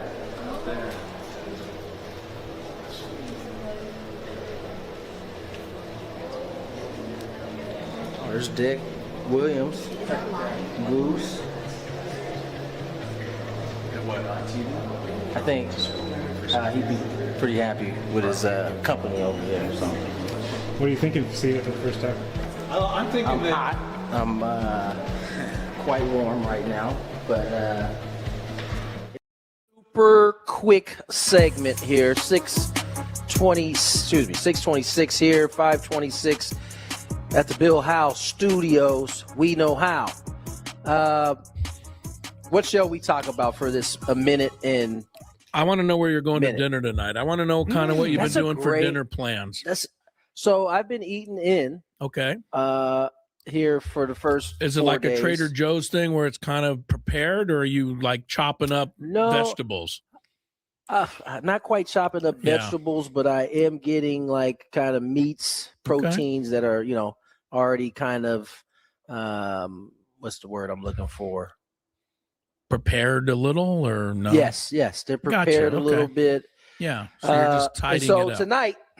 Tonight I may very well go grab something. I'm thinking maybe Blanco. There's a restaurant right across the street from the stadium. It's a little Mexican restaurant. I might go there. Sounds good. What's the Italian spot we have in San Diego that I was talking about? Buca di Beppo? That's an old school spot. We do have a Buca di Beppo. We do have it. I think we it's do have a closed. Buca di Beppo. No, there's one. I know there's one in Mira Mesa. That's still okay. I didn't know that. Yeah. I can't remember. Olive That's gonna Garden? come to me. I mean, I think Olive Garden's kind of. No. Sorry if the Olive Garden people were thinking of advertising on the show. They probably just changed their mind after they heard me go. North Italia. That's that's a good place, Tony. Yeah. We got Mission Valley there. Like, what do you guys get? How about breakfast and stuff? Do you just buy a bunch of stuff? No, he goes to the. He goes to the game. Yeah, they got the beautiful layout, the spread. He's got the spread. Yeah, he gets a spread in the cafeteria. My first 2 meals come via the Padres. Yeah, so, that's what I'm talking about. Save a little coin, and then occasionally splurge on out during the week. What do you guys order if you're? I'm assuming Tony's getting the order to go because I don't know if he's going. I think no. I enjoy eating by myself. I like that too. I like to sit, too, especially with the phone now. You can scroll, and there's plenty to do. It's a great call. Okay, I like that. I don't mind that. I was gonna say. What were we gonna ask? What are we ordering? No, yeah, well, like to go Italian. What do you order? They pack it up pretty good, Scraby. Yeah. They pack it up pasta nowadays. Any pasta is really pretty really easy good to go. They got a focaccia bread there that you might not want to eat that when it comes out because it's hot. I've noticed now traveling with the basketball when a game is over. Most of the time, we go straight to the airport, so the post-game meal is already sitting on the bus. Somebody gets it, they put it on the seat. Ready to roll, yeah. And it's ready to roll, and it can be anything now. Like, they'll just have it ready, and they put it in containers such that you can pretty much order whatever you want. It's not, I think restaurants now all realize that a lot of their business is going to come from takeout stuff, so they're prepared. Well, I think after the pandemic, they probably had to get their minds right. I tell you what, it's not the old school. Was that 3-compartment spot they put the food in. Yes, I hated those because it limited how much you could have. Right.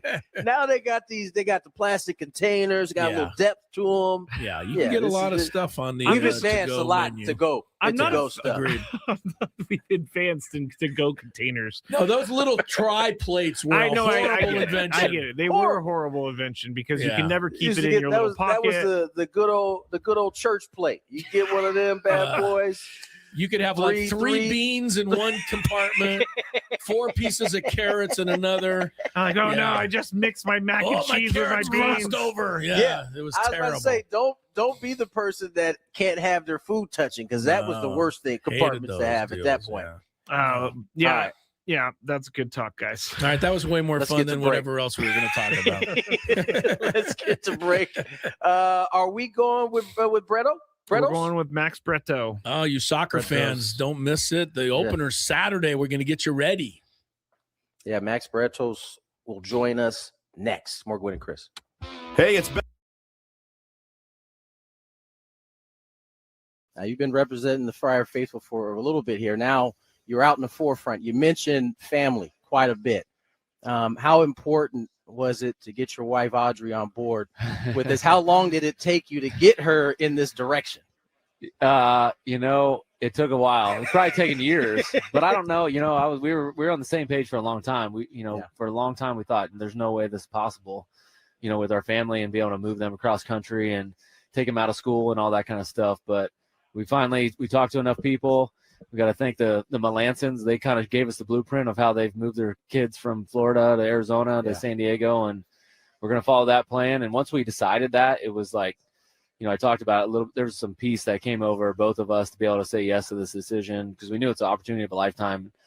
Hard to say no to being the manager of Padres with a team like we've got. Obviously, when you decided to retire in the 23, family's probably at the forefront of your mind. You've missed a lot of time with your kids and your wife, and now to fast forward to this point here, you're sitting in meetings at this point, interviewing candidates, and then however long later, what was the timeline in between you interviewing guys or candidates and then all of a sudden having your name in the hat? Yeah. Man, just to think about what my mind was thinking about 3 weeks ago was completely different than what it is now. Obviously I'm part of the organization and wanted to find the best manager for the Padres. And so I was in on some Zoom calls, to start that process. And then AJ we and I were just having conversations about who we thought were great candidates and how we ranked them. And we got done talking about it, and he goes, well, I think I got you at the top of the list. And he just dropped that on you. Yeah, he just dropped that on me. And, it's a little bit of a shock, when someone, like AJ believes in you that much. And it pushed Audrey and I to actually think about this. And, is this something that we would like to pursue? If we got that much belief from the organization, we've got to make an informed decision. Yeah. And so then after that, we spent a lot of time, like I said, praying and fasting and thinking about this and how trying to map out the schedule and work it out with our family. And once we came to the conclusion we're taking everybody with us, then we felt pretty good about it. And we're able to say, if you're willing to offer the job to us, we'll say yes. 13 years as a reliever. You spent 6 here as a Padre. How has that shaped your viewpoint and how the type of manager you'll be? Yeah, I think one quality I have is a little bit of loyalty, and I was lucky in my career. I only really played for 2 organizations. I played 1 year with the Guardians in the middle, but not in the big leagues. But most of my career started with Washington, and then it ended with San Diego, and I feel very connected to this organization. I feel like it is family. They've treated me like family. And so, being a part of this and being in this role is something that's very exciting, and I'm up for the challenge. Now, you had to get it out the mud, so to speak, right? You weren't a high round draft pick. You're a guy who had to kind of grind. That's the word we often use around this game. How is that, or what kind of lessons from those type of situations are you going to be able to take into your managerial role? Yeah, maybe it's like people doubting you a little bit or not saying you're quite good enough. And there's probably some people thinking that as me as the manager. But it's also exciting to prove people who I really am and what I stand for, and maybe do it a little bit different than everybody expects. But those challenges as a player, they were so enjoyable. Yeah. You know, it was so, you've done it before. It's like fun to try to get the most out of your talent. And as soon as I took this job, like, you know, that feeling of what I was as a player, like, when's my next workout? You know, when's my next throwing session? You know, that constant thought, that feeling, that little nervousness, that little excitement came back like right away. And it was like, I definitely missed that. Now, did I enjoy the 2 years in between? Yeah, I did. You know, I got a lot, my handicap went down and all that kind of stuff. But, you know, this challenge has gotten that excitement back, that feeling back of I'm in the hunt with the boys, and I'm ready to grind it out and make something special happen. Now, you've been representing the Friar Faithful for a little bit here. Now you're out in the forefront. You mentioned family quite a bit. How important was it to get your wife Audrey on board with this? How long did it take you to get her in this direction? You know, it took a while. It's probably taken years, but I don't know. You know, we were on the same page for a long time. For a long time we thought there's no way this is possible, you know, with our family and be able to move them across country and take them out of school and all that kind of stuff. But we talked to enough people. We got to thank the Melansons. They kind of gave us the blueprint of how they've moved their kids from Florida to Arizona to San Diego. Did I miss this yesterday, Scraby? I think I did. 5:36 is the time. Chris Ello, Tony Gwynn Jr., Scraby, Gwynn and Chris wrapping things up here. We got our interview with Max Bretos. Get you ready for the Saturday night opener for SDFC. Mike LaFleur, who was just mentioned in that Odyssey Minute. First of all, I didn't know he was the brother of Matt LaFleur, but I know that now. Two coaches in the NFL, one with Green Bay, and now Mike LaFleur, the new coach of the Arizona Cardinals. But did I somehow miss that he has hired Nathaniel Hackett as his offensive coordinator? Yes, he was a Dolphin. He was with the Dolphins for a second, and then he got a better job, and so he left. And Mike LaFleur is like, just all he's doing is defending himself for this hiring. Of course he's got to defend that or try. Nathaniel Hackett. Last time we saw Mr. Nathaniel, it was not going well. No. Anyway, Mike LaFleur, good luck to you in your first coaching job. There aren't many who think Mike LaFleur is going to be very successful. And I bring that up because and we're not going to go through all these, we don't have time, but the NFL's 2026 season win totals have come out, Tony. Obviously, can we do the biggest fan first? I'm sorry. I'm so okay. Well, I started talking. And I know get to the people biggest are fan. they're chomping at the bit for the name. How do you know? Because they can wait a minute. They can't wait a minute. We say 5:35. We actually didn't say 5:35 today. Our promos the biggest fan. Chris Clark, winner. Call in if you're there, Chris. You got 10 minutes right now. 833-288-0973. You are today's biggest fan.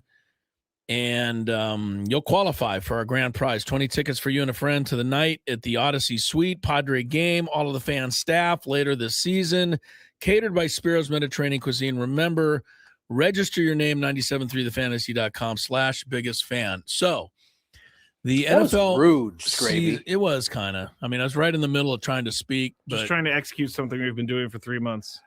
Rude. So on to the NFL win totals that I wanted to get out of the way so we could get our guest on. 10.5 is the highest win total for any team right now in the NFL for the upcoming season, Tony. And I think that kind of paints a picture of a league that doesn't have any dominating teams, right? I mean, nobody has a higher win total than 10.5. And there's like 9 teams that have that win total. So it's up for grabs. On the other end, there's only 2 teams that have a 4.5 win total. The absolute bottom of the barrel lowest. You want to guess? The 2 teams that have the worst right now are, being the odds makers. The odds makers are saying these are the 2 worst teams in the league. Jets. Jets are 5.5. They're not one of them. Wow. These 2 teams are lower than the Jets in the odds. The Raiders? Yeah.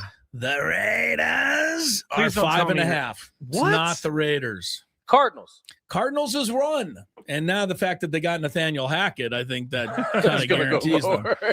Cardinals are 4.5. What about the other the team? Titans? Saints 7.5. They're expecting some improvement. Titans, let me see. Tennessee, 6.5. It's not them. 6.5. Not them. Well, is it the Dolphins? Yes. Wow. I should have known. Should have That's known, what right? we're talking about. Wow. That's how bad they think they're going to be at this moment. Man. So we'll see where That's it all tough, goes. Chris, I'm sorry. I shouldn't have been so rude to you 5 It's minutes fair ago. in my estimation. The Dolphins are starting, and they have to start from scratch. They've waited Started too long from to the get bottom, here. now we're here. Yeah, That's right.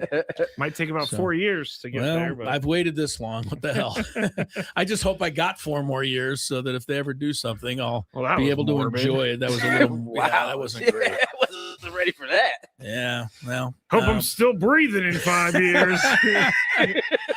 I hope somebody doesn't have to feed me through a tube to tell me that they're in the Super Bowl. Okay, let's go ahead and get to the interview. Oh, my goodness. Check traffic, and then we'll get you ready for the big soccer opener on Saturday night.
Couple of years here, all this soccer is going to be intertwined with the World Cup and how the MLS MLS schedule change will come. But we'll leave that conversation for another day.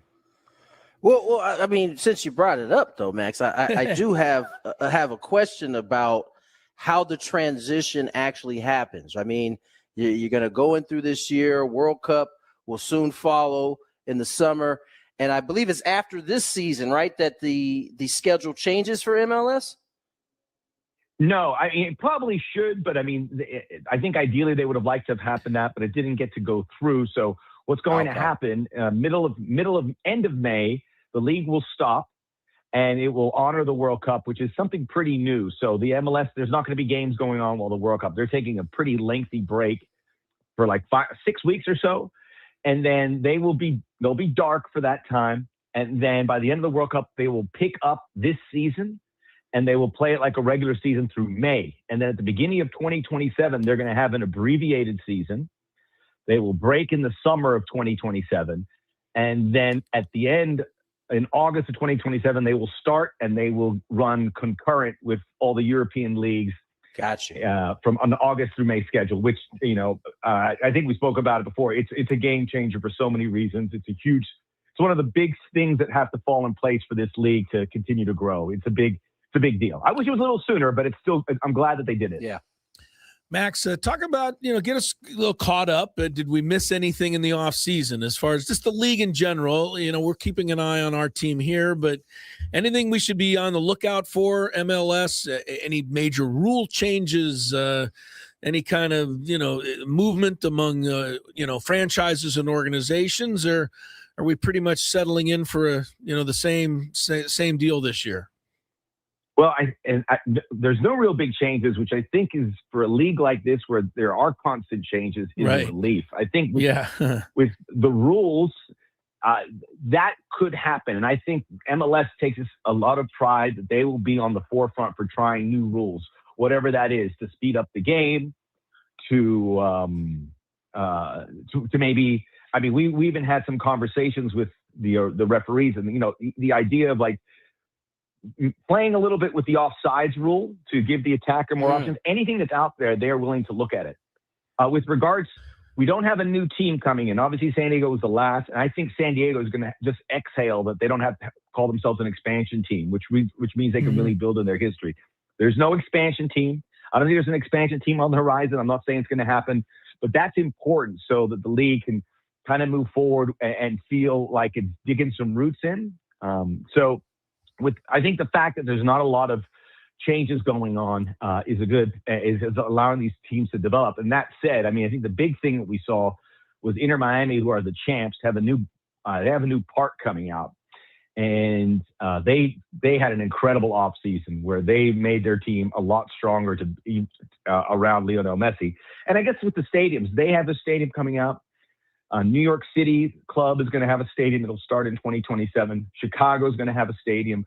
Boston's going to have a stadium eventually with the Revolution. And then Dallas is redoing their stadium. So these big cities are going to have soccer-specific stadiums. So that is tremendous news. And then the league's just got to the big thing is just to get into more eyeballs, which they're doing a good job.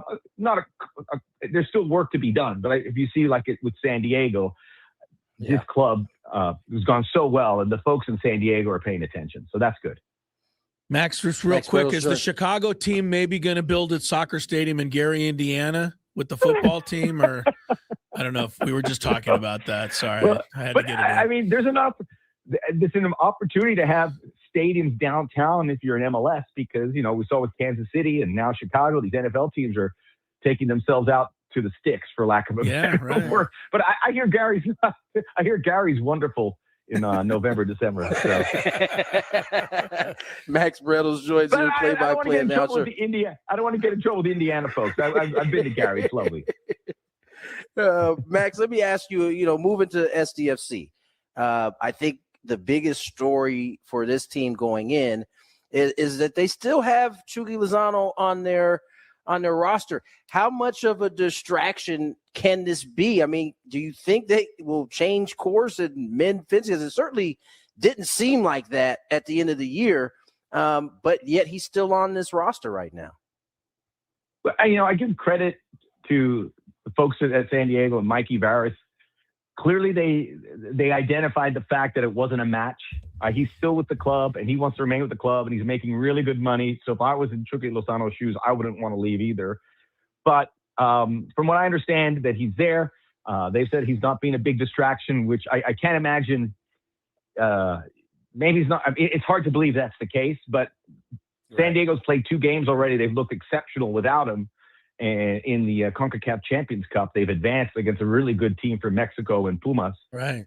So I got to take him at face value. I know I've spoken to some of the folks in San Diego, and what Chucky wants is to find a club. The World Cup, because it's a World Cup year and he has a chance to do it in Mexico, if Chucky is playing well and healthy, that's a player they're not going to say no to. So he just needs to play. So that may benefit San Diego in the sense that because the World Cup's going on, he would sign off on a team probably in Mexico, maybe in MLS. I know there's some MLS teams I think would say, I know it didn't go well in San Diego, but that's a guy, he's a talent. So, that certainly could be in the works, but it's going to be a bit of an anchor for San Diego because the the roster rules are very rigid, and and unfortunately for San Diego, they don't give them they would have to clear that if they wanted to sign someone else, and I'm sure they would, especially if they're finding success by the time the summer rolls around. SDFC gets it all started 7:30 Saturday night, Snapdragon Stadium, CF Montreal coming in, and Apple TV will have the match, and Max Bretos is joining us, our weekly soccer visit. Max, you talked about Miami, Inter Miami, the defending champs, quote, loading up a little bit. Any other star players we should be on the lookout for as this league continues? And I don't know if there's any way to predict which teams are going to be good. I mean, hopefully for us, San Diego's good again. But last year, I mean, LA Galaxy went from champions to basically the cellar. So I'm assuming that could happen up and down again this year around the league. I will say it feels like there's a good top tier of teams coming back. And I would be surprised if Inter Miami, Vancouver, San Diego, LAFC, and I'd put Cincinnati up there. That top five didn't finish in the top 5-6 positions. So that's good in that case, because they need good teams. I'll tell you this. I mean, we're doing San Diego, and you mentioned Montreal. It doesn't matter who San Diego's playing because of the year that they had.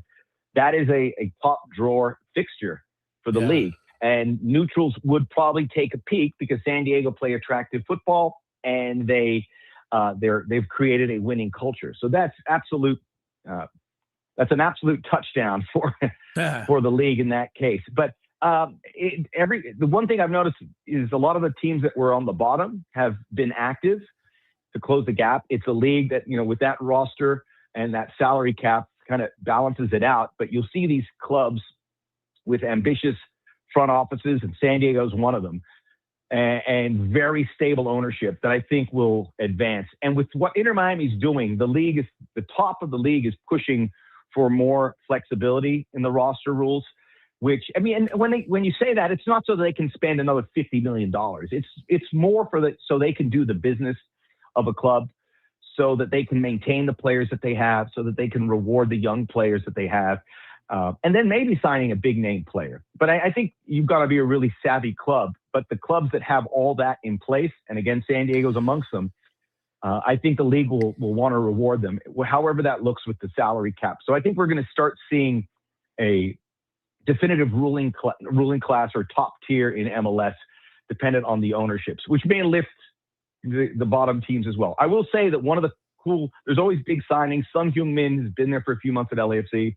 But Minnesota signed James Rodriguez, who is the most popular, most beloved player in Colombia. He hasn't had a great track record last 2 years with his clubs, but he's going to be at the World Cup. And now he's going to see if he can really kickstart the club game on the club level. So there's a lot of cool, exciting players at every level. Big stars, foreign stars, young players, which, San Diego have a lot of. So it feels very healthy. Max Bretos, the one thing we didn't mention, and we have to before we let you go, this is the biggest news of all to a lot of us fans, is that if you have Apple TV now, no additional cost to subscribers to watch MLS matches. And I think that's a great. Heck yeah! I'm so excited. Nobody wants a secondary or third paywall. No, I mean, I'm so excited. I mean, I have Apple TV, and I had to, we figured it out how we could kind of as a group here get it all paid for. But now I know everyone's going to get to watch all these matches if you have Apple TV, and that is a great thing. And I applaud the league for that, and I look forward to getting them a lot of Max Bretos in my living room this year. Max, thanks for the time. Catch up to you later in the year, sir. Oh, Chris, Tony, always great to be with you on one of the best segments of your day. So one of the best. Yes, thank you. Yeah. Thanks, Max. Thank you, sir. No fun making fair of the host like that, Max. We got to wrap things up, but we got to give away one more 4-pack of tickets to Padres spring training. We just said this within the last 20 minutes. Who are the 2 NFL teams that on the first release of over-under odds from Vegas have the lowest totals? We just told you. So if you're just listening, dial in 833-288-0973. Who are basically, what does Vegas say right now, are the 2 worst teams in the NFL? Give you a hint. There's one of them. So now all you got to do is come up with the other one. Dial in. You can go see Padres spring training. Tony there or to see? He took off for his Italian restaurant. Yes, he's got to go get his order in. Scraby's got the Chronicles. We'll see y'all tomorrow. After Padre baseball tomorrow. Yes. Okay.